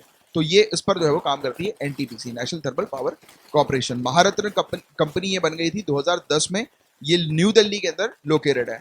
आपको मुझे बताना है महारत्न और मिनी रत्न, इन दोनों में क्या डिफरेंस है, और कुछ फेमस कंपनीज के नाम जो कि महारत्न और मिनी रत्न में आती है। काफी इंपॉर्टेंट टॉपिक है, अक्सर सिविल सर्विसेज में जनरल स्टडीज स्टैटिक पोर्शन में अक्सर देखने को मिलता है। नेक्स्ट आपके सामने जो टॉपिक है, एक बहुत बड़ी घटना हो गई है अगेन मॉरिशियस के अंदर। तेल जो है वो गिर गया है, एक जहाज जा रहा था तेल से भरा हुआ, और वो जहाज टूट गया। आप देख सकते हैं ये जहाज जो है पानी का जहाज ही, आप देखो ये आधा इधर है इस जहाज का पोर्शन, ये, और आधा इस जगह पर ये जहाज का पोर्शन आपको दिखाई दे रहा है। ये जहाज टूट गया है। इसके बाद क्या हुआ, ये जापानीज बल्क कैरियर शिप था, MV वाकाशियो इसका नाम था। कभी कभी ऐसे क्वेश्चन बन जाते हैं, MV वाकाशियो अभी रिसेंटली न्यूज में, क्या है ये, याद रखना ये शिप का नाम है जो कि ये, या फिर ऐसे आ जाता है ये किस इंसिडेंट से रिलेटेड है, MV वाकाशियो, MV वाकाशियो। तो याद रखिएगा मॉरिशियस में जो तेल गिर गया है तो उससे ये रिलेटेड है, हम लोग को देखने को मिल रहा है। ओशियन में ये तेल गिरा, आप जानते हैं कि ओशियन में ऑयल स्पिल जो होती है वो कितनी डेंजरस होती है, क्यों डेंजरस होती है, तो अभी चर्चा करेंगे एक एक करके पूरी चीज़ों के बारे में, काफ़ी ज़्यादा इंपॉर्टेंट टॉपिक है ये वाला, राइट। और ये तेल लेकर जा रहा था और ये टूट गया, और टूटने के बाद हम लोग को देखने को मिला कि ब्लू बे मरीन पार्क जो है साउथ ईस्ट मॉरिशियस में, वहां पर ये फैल गया। ब्लू बे मरीन पार्क, क्वेश्चन बनेगा ब्लू बे मरीन पार्क कहाँ पर है, मॉरिशियस के पास ये हम लोग को देखने को, साउथ ईस्ट मॉरिशियस के अंदर ये हम लोग को देखने को मिलता है। ये शिप जो है गाइस, ये बताया जा रहा था कि ये लीक होता होता होता ऐसा, मतलब इतनी दूर तक जो है ये फैला कि करीब 1000 टन से ज्यादा ऑयल जो है वो यहाँ पर फैल गया इंडियन ओशन के अंदर। तो ये चीज यहाँ पर बताई जा रही है। इसके अलावा ये जो शिप जो हम लोग को देखने को मिला था, जब जैसे ये टूटा, तो ये टूटा जो है वो डेस्नी के पास टूटा है, जो मॉरिशियस में हम लोग को देखने को मिलता है। क्वेश्चन ये भी बन सकता है कि पॉइंट ए डेस्नी कहाँ पर लोकेटेड है, तो याद रखिएगा मॉरिशियस में। कभी कभी लोकेशन से रिलेटेड पेपर 1 में ऐसे क्वेश्चन आ जाते हैं ज्योग्राफी वगैरह में, ठीक है, प्रीलिम्स के अंदर। इन्वायरमेंटल सेंसिटिव जोन यहाँ पर बहुत सारे। अब इन्वायरमेंटल सेंसिटिव जोन कौन सा होता है? ऐसा एरिया जहाँ पर काफी सारे स्पीसीज रहते हैं, एंडेंजर्ड स्पीसीज, जिनके प्रोटेक्शन के ऊपर काम किया जाता है। जैसे कि मॉरिशियस के अंदर हम लोग को देखने को मिलता है कि ऑलरेडी काफी सारे एंडेंजर्ड कोरल रीफ्स वहां पर मौजूद है। कोरल रीफ्स याद आ रहा है, इससे रिलेटेड भी कई बार सिविल सर्विसेज में क्वेश्चन आए हैं। सी ग्रासेस हम लोग को देखने को मिलती है शैलो वाटर्स में, यानी कि जहाँ पर पानी कम है उस जगह पर। मैंग्रोव्स हैं, मछलियां हैं, और भी दूसरे एक्वेटिक मैमल्स वगैरह, फौना वगैरह हम लोग को देखने को मिलता है, जो कि एंडेंजर्ड कैटेगरी के हैं, जो कि इस जगह पर है। और ऐसी जगह पर जहाँ पर ऑलरेडी जो स्पीसीज हैं जिनके कम होते हुए जा रहे हैं, यानी कि जिनकी पॉपुलेशन लगातार कम होती जा रही है, और ऐसी जगह पर ऐसा इंसिडेंस हुआ है, तो ये काफ़ी खतरनाक है एनवायरनमेंट के लिए, स्पीसीज के लिए, और यहाँ पर आसपास के रहने वाले कोस्टल एरियाज में रहने वाले लोगों के लिए भी, क्योंकि ऑयल स्पिल जो होती है वो पूरी तरह से एनवायरनमेंट को, इकोलॉजी को जो है वो डैमेज कर देती है। और इसका जो इफेक्ट होगा गाइस, ये कोस्ट लाइन पर भी पड़ेगा। मॉरिशियस की मैंने आपको बताई मरीन लाइफ जो है इंडियन ओशन की, उस पर भी हम लोग को देखने को मिलेगा। तेल जब गिरता है, तेल की प्रॉपर्टी क्या, आप अगर अपने ग्लास में तेल गिराओ तो आप देखोगे तेल जो है वो ऊपर जम जाता है, ठीक है। आपको तेल जो है वो ऊपर जमा हुआ दिखेगा जब आप अपने ग्लास में तेल को थोड़ा सा गिरा दोगे तो ऊपर तेल जम गया, मतलब ऑक्सीजन का कांटेक्ट जो हो गया वो जीरो हो गया। अब नीचे मछली होगी तो मछली को ऑक्सीजन नहीं मिलेगा, क्योंकि मछली भी ऑक्सीजन ऊपर से ही लेती है ना, ऊपर से ही आती है ऑक्सीजन। तो और नीचे जो प्लांट्स की स्पीसीज हैं, छोटे छोटे प्लांट्स जिनको मछलियाँ खाती हैं, तो ऐसे प्लांट्स वगैरह सब मर जाएंगे, तो नीचे का जीवन जो होगा वो खत्म हो जाएगा, और ऊपर से सूर्य की किरणें भी नहीं आएंगी। तो आप सोच सकते हो कि तेल जब गिरता है समुद्र में तो कितना घातक, कितना नुकसानदायक होता है। और कौन सी वाइल्ड लाइफ के ऊपर रिस्क आएगा? जाइंट टोर्टोइस, यहाँ पे बड़े बड़े आपको कछुए देखने को मिल जाएंगे। ग्रीन टर्टल है, एंडेंजर्ड ग्रीन टर्टल, और क्रिटिकली एंडेंजर्ड पिंक पिजियन, ये गुलाबी कबूतर हम लोग को यहाँ पर देखने को मिलता है। ये इसका साइंटिफिक नेम आप पढ़ सकते हैं, मायरी। ये पिजियन कबूतर की एक स्पीसीज है, जो कि मैस्करीन आइलैंड जो मॉरिशियस में है वहां पर देखने को मिलती है। अगेन एक और आइलैंड का नाम आपके सामने, मैस्करीन आइलैंड। क्वेश्चन बन सकता है ये आइलैंड कहाँ का है, याद रखना मॉरिशियस। और ये एंडेंजर्ड कैटेगरी में लिस्टेड हम लोग को देखने को मिलती है IUCN की, ये पिजियन, पिंक पिजियन। इसके अलावा international convention on civil liability for bunker oil pollution 2001। Question अगर ये आता है कि कहीं पर भी अगर तेल गिर जाए, तो तेल गिरता है तो उसकी भरपाई जो है वो कौन करेगा, यानी कि जो नुकसान हुआ है उसकी भरपाई कौन करेगा, क्योंकि समुद्र में तेल गिर गया, नुकसान जो हो रहा है वो स्पीसीज का और एनवायरमेंट का और इकोलॉजी का हो रहा है। तो जो नुकसान किया गया है तो उसकी भरपाई कौन करेगा? क्या जिस जगह पर तेल गिरा है उस जगह की कंट्री करेगी, या कोई एक इंटरनेशनल ऑर्गेनाइजेशन करेगा, WHO करेगी, UN करेगी, कौन करेगा? तो गाइस जिसने तेल गिराया वो करेगा। जैसे बोलते हैं ना कि आपने गिलास तोड़ा तो उसका बिल जो है वो आप भरोगे। आप गए रेस्टोरेंट में चाय पीने, गिलास टूट गया, चाय का बिल जो है वो आप ही को भरना है, जिसने तोड़ा वो भरेगा, जिसने डैमेज किया वो करेगा। तो जिसका वो वेसल है, शिप है, जिसके द्वारा ये लीक हुआ है तेल, वो करेगा। अब जिसका तेल है वो नहीं करेगा, नहीं तो कहीं पर ये विवाद आ जाता है कि भैया तेल तो आपका है, तेल तो इस कंपनी से हम लेकर आ रहे हैं। जो ट्रांसपोर्ट कर रहा है, जिसने ये मतलब जिम्मा उठाया है ट्रांसपोर्टेशन का, तो वो करेगा वो, यानी कि जो ओनर है उस शिप का वो रिस्पॉन्सिबल होगा डैमेज का, कोई और नहीं। तो ये इस कानून के तहत हम लोग को देखने को मिलता है, इंटरनेशनल कन्वेंशन है ये, ठीक है। तो ये वाली चीज आप याद रखना थोड़ा सा। और ये कन्वेंशन है जिसको बंकर कन्वेंशन भी बोलते हैं। तो बंकर कन्वेंशन अगर बाई चांस क्वेश्चन आ जाए प्रीलिम्स वगैरह में, तो आपको ये चीज को जो है वो दिमाग में रखना है कि बंकर कन्वेंशन यानी कि जिसका शिप होगा उसका जो है वो जिम्मा होगा नुकसान का, ठीक है। और ये 2008 में लागू हो गया था। ये इंटरनेशनल मैरीटाइम ऑर्गेनाइजेशन के द्वारा एडमिनिस्टर किया जाता है बंकर कन्वेंशन। तो इसको भी IMO को भी हम पढ़ चुके हैं पहले भी। कन्वेंशन जो है गाइस ये मतलब अडॉप्ट इस पर्पस के लिए किया गया है कि जिनका भी नुकसान हो रहा है, जैसे वहां पे रहने वाले लोग हो गए और जो भी इफेक्ट हुए इस तेल के कारण, तो उनको इफेक्टिव पर्याप्त मात्रा में और जल्द से जल्द जो है वो भरपाई मिल सके, उनको नहीं कंपनसेशन, मुआवजा जो है वो मिल सके, उनका नुकसान जो है उसकी भरपाई जल्द से जल्द हो और पर्याप्त हो, ठीक है। किसी भी प्रकार का ऐसा नहीं होना चाहिए कि चलो काम चलाओ टाइप की भरपाई करी, नहीं, पर्याप्त भरपाई, जिसका भी नुकसान हो, जो भी इस नुकसान से एसोसिएटेड है, इन्वॉल्व है। इसके अलावा हमने बात करी थी ब्लू बे मरीन पार्क के बारे में भी स्टार्टिंग में, जहाँ पर ये पूरा इंसिडेंस हुआ।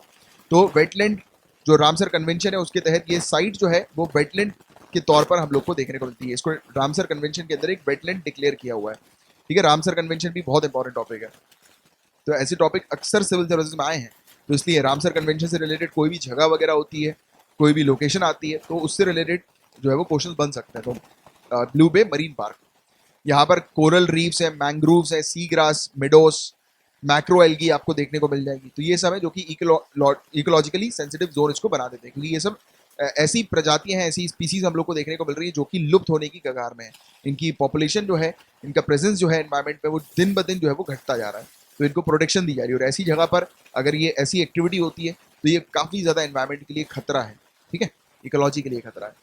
थोड़ी सी चर्चा करें, ऑयल स्पिल होती क्या है। तो क्या समुद्र में तेल गिर जाता है तो क्या उसको ऑयल स्पिल बोलते हैं? क्या सिर्फ समुद्र में तेल गिर जाता है तो क्या उसको ऑयल स्पिल बोलेंगे? तो अगर सिर्फ लिखा है, ओनली लिखा है, तो नहीं। ऑयल स्पिल का मतलब कहीं पर भी तेल अगर गिर रहा है, जैसे कि मतलब जमीन को अगर वो तेल खराब कर रहा है, हवा को खराब कर रहा है या पानी को खराब कर रहा है, तो इसको ऑयल स्पिल बोलते हैं। बट ज्यादातर ऑयल स्पिल का उपयोग किया जाता है ओशियनिक ऑयल स्पिल जब होती है, यानी कि जब ओशियन में जब तेल गिर जाता है तब हम लोग ऑयल स्पिल या फिर तेल रिसाव का उपयोग करते हैं, ठीक है। अगर अनकंट्रोल तरीके से अगर ऑयल स्पिल गिरता है, ऐसा नहीं कि आप शिप से जा रहे हो, घूमने जा रहे हो, आपने एक ग्लास जो है वो तेल गिरा दिया समुद्र में, तो उसको ऑयल स्पिल नहीं बोलेंगे। मतलब ऐसा ऐसा तेल गिरा, इतना ह्यूज अमाउंट में तेल गिर गया कि आप उसको कंट्रोल नहीं कर पा रहे हो, तो ऐसी जब चीज होती है तब उसको ऑयल स्पिल कहा जाता है, ठीक है। तो ये वाली चीज आप थोड़ी सी याद रखना। इसके कॉज की क्या बात करें तो आप जानते ही हैं पूरी चीज इसके बारे में, कॉज के बारे में, कि एनवायरमेंट को प्रॉब्लम होती है, और पेट्रोलियम एक्सप्लोरेशन का जब प्रोडक्शन बहुत ज़्यादा हम लोग को देखने को मिलता है, तब उस समय ये ऑयल स्पिल हो जाता है। कई बार जब पेट्रोल एक्सप्लोर, एक साइट है जिस जगह से, अब थोड़ी सी बात करें ऑयल स्पिल के बारे में, तो क्या एक शिप जा रहा है और उस शिप पे आप बैठे हुए हो, आपने एक गिलास जो है वो समुद्र पर तेल गिरा दिया, तो क्या उसको ऑयल स्पिल बोलेंगे? नहीं। जब तेल गिरता है और उस तेल को कंट्रोल नहीं किया जा सकता, यानी कि जो ऑयल स्पिल, जो तेल गिरा है और उसको आप जो है वो समेट नहीं पा रहे हो, तो जब ऐसी स्थिति हो जाती है, अनकंट्रोलेबल स्थिति हो जाती है और अनकंट्रोलेबल तरीके से ऑयल रिलीज होता है ह्यूज अमाउंट में, तब उसको ऑयल स्पिल कहते हैं। और क्या सिर्फ समुद्र पर ऑयल गिरता है तभी उसको ऑयल स्पिल कहेंगे? नहीं। जमीन पर, हवा पर या फिर पानी पर, इन तीनों जगह पर अगर ऑयल गिरने से कुछ प्रॉब्लम आ रही है, एनवायरमेंट को इश्यूज हम लोग को देखने को मिल रहे हैं, और अनकंट्रोलेबल ये प्रॉब्लम है कि जिसको तुरंत जो है वो कंट्रोल नहीं किया जा सकता कुछ घंटों में, तब ऐसी जब चीजें होती हैं तो उसको ऑयल स्पिल कहा जाता है। बट ज्यादातर oil spill oceanic oil spill पर ही उपयोग किया जाता है, नहीं, जब भी तेल रिसाव जब समुद्र में गिरता है तभी उसको तेल रिसाव कहा जाता है। कॉज क्या होते हैं इसके? तो आप जानते हैं एनवायरमेंट में क्या प्रॉब्लम्स हम लोग को देखने को मिलती है, मेजर प्रॉब्लम्स क्रिएट करते हैं एनवायरमेंट में। इसमें हम लोग को ये भी देखने को मिलता है कि ये ज्यादातर कब होता है, जब जैसे समुद्र के नीचे एक जगह मिल गई जहां से तेल जो है वो निकाला जा रहा है। जैसे आप जानते हैं काफी सारी ऐसी जगहें हैं जहां पर तेल जो है वो निकाला जाता है, तो उस जगह पर अगर ऑयल स्पिल हो गया तो वो भी एक वजह जो है वो हम लोग को देखने को मिल सकती है। इसका भी कारण जो है ये ऑयल स्पिल जो है वो हो सकता है। उसके अलावा आप जानती हो कि ये जिस जगह से प्रोडक्शन होता है तेल का, उस जगह से शिप वगैरह जो है वो लेकर तेल निकलती है, और रास्ते में अगर कोई इंसिडेंट हो गया, एक्सीडेंट हो गया, तो उस बीच होता है, ठीक है। इसके ये कारण होते हैं ऑयल स्पिल के। एनवायरमेंट पर क्या इम्पैक्ट पड़ता है? तो काफ़ी हार्मफुल होता है।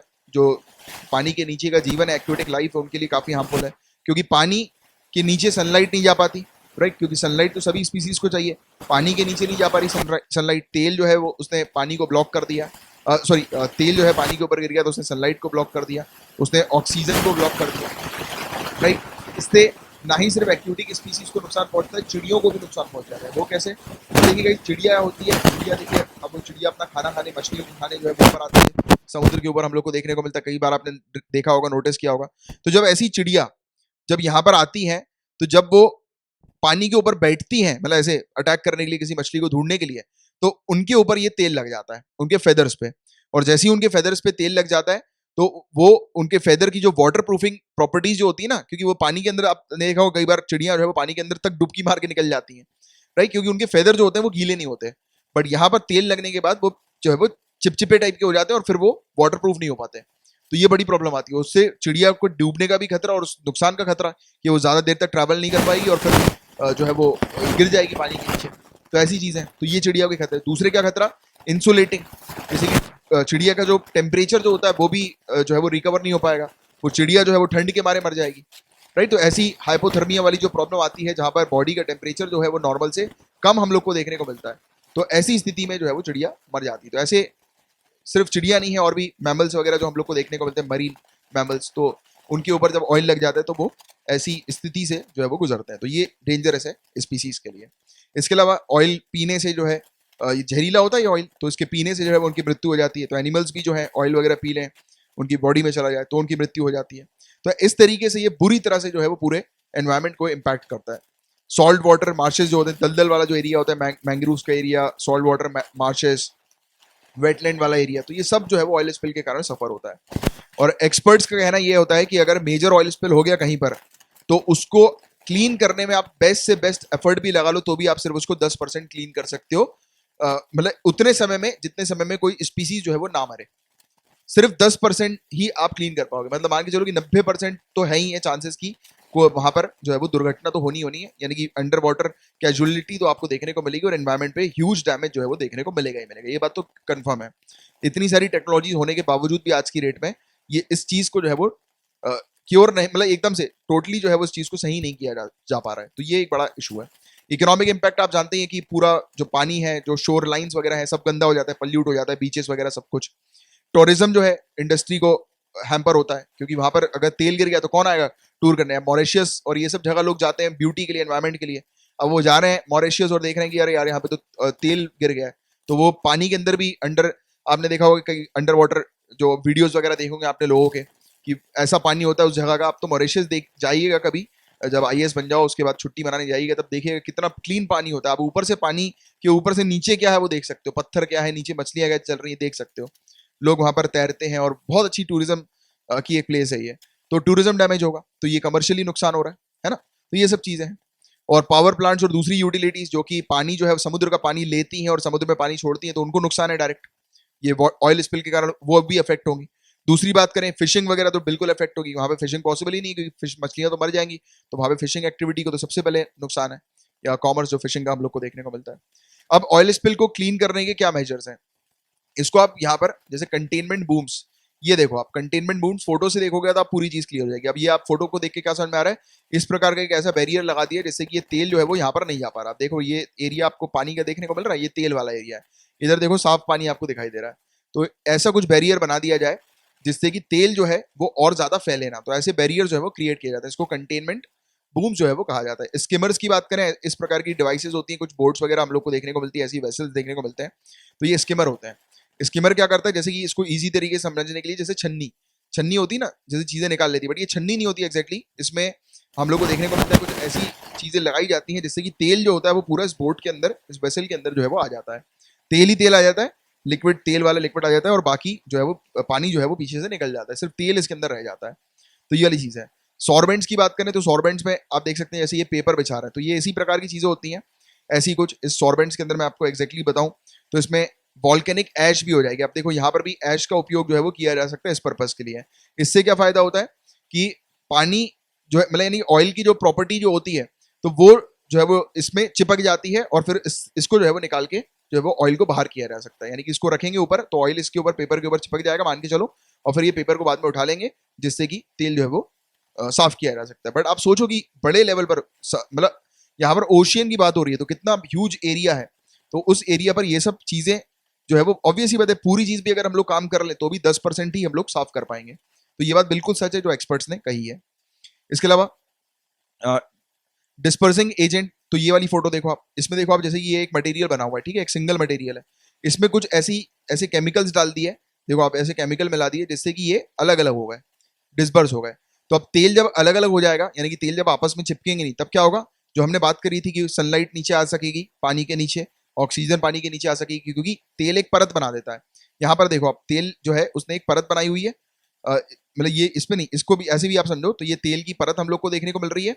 इसके ऊपर हमने कुछ एजेंट्स डाले, डिस्पर्सिंग एजेंट, जिसको बायोलॉजिकल एजेंट्स भी सेम ही काम करते हैं, बट बायोलॉजिकल एजेंट्स में आपको कुछ एल्गी वगैरह देखने को मिल जाएगी, कुछ यानी कि माइक्रो ऑर्गेनिज्म वगैरह देखने को मिल जाएंगे, ऐसी कुछ चीजें तो इसके ऊपर मिला दी जाती है जो कि इसकी प्रॉपर्टी को ब्रेक कर देती हैं, और ये जो है वो थोड़े थोड़े दूर दूर हो जाते हैं, और फिर धीरे धीरे और फास्टली जो है ये मतलब डिजोल्व होने लगते हैं पानी में। यानी कि इनकी जो तेल की जो, देखो हर एक जो चीज है एनवायरमेंट में उसकी कुछ लाइफ होती है, तो वैसे ही तेल की भी कुछ लाइफ है, तो ये तेल की लाइफ को जल्दी जल्दी खत्म करते हैं, जैसे कि तेल की जो प्रॉपर्टीज है ऊपर रहने की, तो वो धीरे धीरे करके जो है वो खत्म हो जाए, वो नेचुरली जो है वो तेल पूरी तरह से समाप्त हो जाए, तो उसके लिए भी बायोलॉजिकल एजेंट्स है। बट इन सब चीजों में बहुत समय लगता है, ये सब चीजें, राइट। और अगर समुद्र में बड़ी मात्रा में अगर ये फैल गया तो उसको कंट्रोल करना वाकई में मुश्किल हो जाता है, राइट।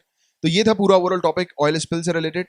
और ऐसे दूसरे इंसिडेंट्स की अगर हम लोग बात करें ऑयल स्पिल की, तो ये भी समझ लो आपकी और भी कहाँ हुए हैं। तो रशिया में अभी हम लोग ने कुछ समय पहले ही देखा, इसी साल के स्टार्टिंग में ही हम लोगों ने इसके बारे में डिस्कस किया था, अभी कुछ महीने की बात है मेरे ख्याल से ये। तो उसमें हमने बात करी थी इसके बारे में, साल की स्टार्टिंग में नहीं, मेरे ख्याल से लॉकडाउन के समय पर ही हमने इसके बारे में चर्चा करी थी कि रशिया ने डिक्लेयर किया था एक स्टेट ऑफ इमरजेंसी, क्योंकि वहां पर एक अ, अंबर अंबरनिया रिवर जो हम लोग को देखने को मिलती है वहां पर, तो वहीं पर ही एक रीजन हम लोग को देखने को मिलता है, क्रैश न्यूयॉर्क रीजन। तो यहाँ पर जो है एक पावर प्लांट फ्यूल जो है वो लीक हो गया, जिसके चलते 20,000 टन ऑयल जो है वो यहाँ पर इस नदी के ऊपर जो है वो गिर गया। तो इसके बारे में भी हमने चर्चा करी थी, डिस्कशन किए थे। ठीक है, 2010 के अंदर डीप वाटर होरिजन इंसिडेंट्स हम लोग को देखने को मिला था गल्फ ऑफ मैक्सिको के पास। तो इसमें 4 लाख टन ऑयल जो है वो गिर गया था, और उसमें बताया गया कि हजारों की संख्या में स्पीसीज की मौत हुई थी, प्लैंकटन से लेकर डॉल्फिन तक की स्पीसीज जो है उनकी मौत हो गई थी इस इंसिडेंस में 2010 में। इससे भी खतरनाक एक इंसिडेंस 1970 में 78 में हुआ था, जब ये फ्रांस के पास एक ब्रिटनी नाम की एक जगह हम लोग को देखने को मिलती है। तो वहां पर उसी के कोस्ट के पास जो है एक बड़ा ऑयल स्पिल हुआ, जहां पर बताया जाता है कि 70 मिलियन गैलन जो है ऑयल लीक हुआ, और इसमें लाखों की संख्या में इन्वर्टिब्रेट जो है उनकी मौत हो गई थी, और 20,000 बर्ड जो है एस्टिमेट लगाया गया कि 20,000 चिड़ियों की भी मौत हो गई। तो चिड़िया की मौत क्यों हुई थी वो मैंने अभी आपको बताई, पूरा एक्सप्लेन करके हर एक चीज। तो ये कुछ इंसिडेंट्स भी है जिसके बारे में भी एक जनरल एक आइडिया आपको होना चाहिए, ठीक है। और अभी मैं आपको एक टास्क दे रहा हूँ, और टास्क में ये है कि इसमें जितनी भी लोकेशंस आई हैं, अभी आपने पढ़ा पूरी चीजें, तो आप देखो जितनी भी लोकेशन इसमें लिखी है, मैं चाहूंगा कि आपके दीवार के सामने जो बड़ा सा वर्ल्ड मैप है ना, उसमें जाकर ये पूरी की पूरी लोकेशन जो है वो मार्क करो, देखो जाकर कौन सी लोकेशन जो है वो कहाँ की। तो ये अभी आपका एक टास्क है, तो आप ये टास्क जरूर करिएगा आज के लिए। और आज ये लास्ट टॉपिक था, और अभी जाना नहीं है, कुछ मैं आपको होमवर्क दूंगा, और एक और चीज भी आपको मुझे बतानी है, कुछ एक डिसअपॉइंटमेंट के बारे में भी, जिसको मैंने कल डिस्कशन ग्रुप में डिस्कस भी किया था, वो मैं अभी आपको बताऊंगा। और उससे पहले लेक्चर की पीडीएफ की चर्चा कर लें। तो गाइज देखिए, इस लेक्चर की पीडीएफ की जो कॉस्ट है वो मिनिमम 100 रुपीज पर मंथ की है, एक महीने का आपको मात्र 100 रुपीज देना है मिनिमम। एंड पीडीएफ से फायदे ये होते हैं कि आपको डेली बेसिस पर करंट अफेयर्स के हैंड रिटन नोट्स बनाने की आवश्यकता नहीं होती, क्योंकि ऑलरेडी इतना बल्क में करंट अफेयर्स हम लोग को देखने को मिलता है। तो अगर आप 110 नोट्स बनाते चलोगे तो आपका समय जो है वो वेस्ट होगा, और इस समय को बचाने के लिए मैं आप लोग को आपको पीडीएफ जो है वो ऑफर करता हूँ, प्रोवाइड कराता हूँ, और उस समय पर आप दूसरे अपने टास्क जो है वो निपटा सकते हो, जैसे कि डेली आंसर राइटिंग की प्रैक्टिस, और दूसरी एक्टिविटीज जैसे जनरल स्टडीज का कोई टॉपिक पढ़ लिया, ये वाला होमवर्क आपने कंप्लीट कर लिया जो मैं आपको प्रोवाइड कराता हूँ। तो इसकी जो कॉस्ट मैंने रखी है वो इसी चीज को ध्यान में रखते हुए रखिए कि मेरे हर एक स्टूडेंट जो है वो अफोर्ड कर सके, और मिनिमम रेट उन स्टूडेंट्स के लिए है जो स्टूडेंट्स अफोर्ड नहीं कर सकते। और अगर आपको लगता है हाँ आप अफोर्ड कर सकते हो, तो आप गाइस इस चैनल के लिए और मेरे लिए मुझे सपोर्ट करते हुए, मेरी मेहनत को देखते हुए, आपको जो भी कंट्रीब्यूशन करना है इसके ऊपर, वो आप वॉलंटरी है आपके लिए, आप कंट्रीब्यूशन कर सकते हो अपना, राइट। एंड आपको मंथली क्या क्या चीजें मिलेंगी, तो आपको डेली लेक्चर जो आप देख रहे हो उसकी पीडीएफ आपको दी जाती है, संडे को एक करंट अफेयर्स का टेस्ट आता है, उसकी भी पीडीएफ आपको मिलती है, वीकली एक कंपाइलेशन होता है आपके रिवीजन के लिए, यानी कि एक सिंगल पीडीएफ जहां पर पूरे हफ्ते की न्यूज होती है। इसके अलावा सेम वैसा ही मंथली के लिए भी होता है, जैसे कि आप मंथली रिवाइज भी कर सको, आपको बार बार अलग अलग डेट्स की पीडीएफ जो है वो ओपन ना करना पड़े, एक ही में आपको पूरी चीज मिल जाए। और 10 अगस्त 2020 से शुरू किया है कि अब से आपको इंग्लिश हिंदी दोनों में अलग अलग जो है, इंग्लिश की अलग हिंदी की अलग, आपको एक प्रिंटेबल फॉर्मेट वाली मैगजीन मिल जाएगी, यानी कि प्रिंट फ्रेंडली मैगजीन मिलेगी, जहां पर सिर्फ नोट्स लिखे होंगे, और जिससे कि आप प्रिंट करा सकते हैं। 50-60 या मैक्सिमम 100 पेजेस की होगी वो, और काफी सारे स्टूडेंट्स ऑफलाइन जो है वो पढ़ना पसंद करते हैं, तो उनके लिए ये चीज जो है वो शुरू करती है, और ये सभी को इंग्लिश हिंदी दोनों में मिलेगी, और ये पूरी चीज इतनी यहाँ पर लिखी हुई है वो सबकी सब मैं आपको प्रोवाइड कराऊंगा। और रेट सिर्फ मिनिमम 100 रुपीज है एक महीने का। अभी एक ऑफर भी है अगस्त मंथ में, अगर आप ये पीडीएफ परचेज करते हैं तो एक अगस्त ऑफर है, तो उसमें आपको क्या करना है, एडवांस में 5 महीने की पीडीएफ अगर आप परचेज कर लेते हो, यानी कि अगस्त से लेकर दिसंबर तक की पीडीएफ एक साथ 5 महीने की, यानी कि मिनिमम 500 रुपए अगर आप पे करते हो, तो उसके बदले में आपको जून 2019 से लेकर जुलाई 2020 तक मेरे दिए हुए लेक्चर्स की जो पीडीएफ जो आप स्क्रीन पे देख रहे हो, वो आपको फ्री ऑफ कॉस्ट में मैं प्रोवाइड करा रहा हूं। तो ये आप लोगों को ऑफर है, तो आप इसको अवेल कर सकते हैं। एंड गाइस, होमवर्क से पहले एक छोटी सी चीज आप लोगों के साथ डिस्कस करना चाहूंगा। एक थोड़ा सा डिसअपॉइंटमेंट है, एक जो मैं बहुत दिनों से सोच रहा था कि चलो अवॉइड करूं, बट मैं सोचा कि शायद बता दूं कि जो कर रहे हैं वो प्लीज ऐसा ना करें उनके लिए। तो देखिए गाइस, पेपर 4 क्या होता है, पेपर 4 एथिक्स है आप लोगों का, और आप जानते हैं गाइस कि पेपर 4 के अंदर जो टॉपिक्स आते हैं वो रिलेटेड होते हैं, और वो एथिकल वाले टॉपिक्स हम लोग को देखने को मिलते हैं। काफी सारे स्टूडेंट्स कई बार पूछते थे सर न्यूज में क्यों पेपर 4 नहीं आ रहा, तो उनका भी अभी जवाब दे देता हूँ कि गाइस देखो one two three, paper 1, paper 2, paper 3, इन्हीं में ही अगर कुछ ऐसी कुछ इश्यूज जो होते हैं तो उसी को ही एथिक्स के साथ जो है वो लिंक कर दिया जाता है। तो एथिकल जो चीजें जो होती हैं वो आप समझदार हो, आप पढ़ भी रहे हो उसके बारे में, और वो प्रैक्टिस में आती है, बिहेवियर में आती है, राइट। और वो क्वालिटीज जो है वो एथिकल क्वालिटीज जो है वो सिविल सर्वेंट्स में डेवलप करने के लिए पेपर 4 लेकर आया गया था। तो गाइस देखो, मैं जो आप लोग को पीडीएफ प्रोवाइड कराता हूँ उसका रेट मैंने इतना कम रखा हुआ है, उसके बावजूद भी मैं देख रहा हूँ कि स्टूडेंट्स जो है वो शेयर कर रहे हैं। और मैं कुछ नहीं बोल रहा था, बहुत समय से हो रहा था ये, मैं कुछ बोल नहीं रहा था, बट मैंने सोचा कि अब बहुत ज्यादा होने लगा है। बट डेली डेली जितने एडमिशन नहीं आते हैं, जितने स्टूडेंट्स परचेज नहीं कर रहे हैं पीडीएफ्स को, उससे कई ज्यादा स्टूडेंट्स जो हैं, बहुत ज्यादा मेरे पास रिक्वेस्ट एक्सेस आता है। और आपको लगता होगा रिक्वेस्ट एक्सेस में मुझे कुछ पता नहीं लगता है कि क्या कौन भेज रहा है, किसने शेयर करी है, इसका पूरा आइडिया लग जाता है, क्योंकि गूगल है, गूगल ड्राइव है, वो सिक्योर्ड एक प्लेटफॉर्म है। अगर पायरेसी कोई करेगा इस प्रकार की शेयरिंग वगैरह, तो फिर जो है वो सही नहीं रहता। आप भी जानते हो कि आप सिविल सर्वेंट बनने वाले हो आने वाले समय में, और पायरेसी आपको खुद को पता है कि एक क्राइम भी है, और दूसरी बात सही नहीं है ये सब चीज़ें। तो मैं बोलता भी हूँ कि मैं जो आप लोग को चीज़ें प्रोवाइड करा रहा हूँ वो सिर्फ अपने सर्वाइवल के लिए प्रोवाइड करा रहा हूँ, कि मेरा बस सर्वाइवल चलता रहे, कि जैसे जैसे, क्योंकि मेरी जॉब तो यही है, आप लोगों के थ्रू ही मेरी जॉब चलती है। तो प्लीज ऐसा मत करो, बस मेरी आपसे एक रिक्वेस्ट है। अगर जो भी कर रहे हैं, मैं किसी को कुछ नहीं बोलूंगा, और मैं अपनी सर्विसेज तो आपको प्रोवाइड कराता ही रहूंगा, बट प्लीज ऐसा मत करो यार, ठीक है। तो ये एक चीज है एक, क्योंकि आप देख सकते हैं कि लगातार जो है वो एक्सेस आता रहता है। और मैं इसको देखो, आप ये बिन है यहाँ पर, मैंने इसको ऑलरेडी डिलीट कर दिया था, फिर बाद में मैंने सोचा कि एक बार जो है वो आप लोग से चर्चा कर ली जाए, कल मैंने ग्रुप में भी शेयर किया था, बट प्लीज मत करिएगा, ठीक है। एक छोटी सी रिक्वेस्ट है। एंड आपका जो होमवर्क है गाइस, और उससे पहले जो ये पीएम केयर फंड का जो एमसीक्यू था उसका करेक्ट आंसर सी है। और आपका होमवर्क जो है वो prime minister national relief fund एक बार आप पढ़ लीजिएगा, अप्रैल 2020 की पीडीएफ में मिल जाएगा। Right to information act 2005, BRICS के बारे में पढ़िएगा, और यमुना नदी से रिलेटेड जितने भी इंपॉर्टेंट फैक्ट्स हैं वो आप पढ़ लीजिएगा। और उन ये सब जो चारों टॉपिक्स हैं उनसे रिलेटेड हैंड रिटन नोट्स बनाइएगा। और अगर आप ऐसा कर लेते हैं तो नीचे कमेंट बॉक्स पे लिख दीजिएगा सर होमवर्क डन, मुझे पता लग जाएगा आपने होमवर्क कंप्लीट कर लिया है। एंड फेसबुक पर अगर आप हैं तो मुझे फॉलो कर सकते हैं, टेलीग्राम के अपने इस चैनल को आप ज्वाइन कर सकते हैं, और अपना चैनल है जिसका नाम current affairs by Kamlaksh Jha है, इस चैनल को चेक कर लीजिए, सब्सक्राइब नहीं किया तो कर लीजिएगा, बेल आइकन पे भी हिट कीजिएगा, एंड लाइक और शेयर गाइस लेक्चर को जरूर कर दीजिएगा। अब अपन मिलेंगे कल, तब तक के लिए bye bye, take care, have a great day ahead, Tata.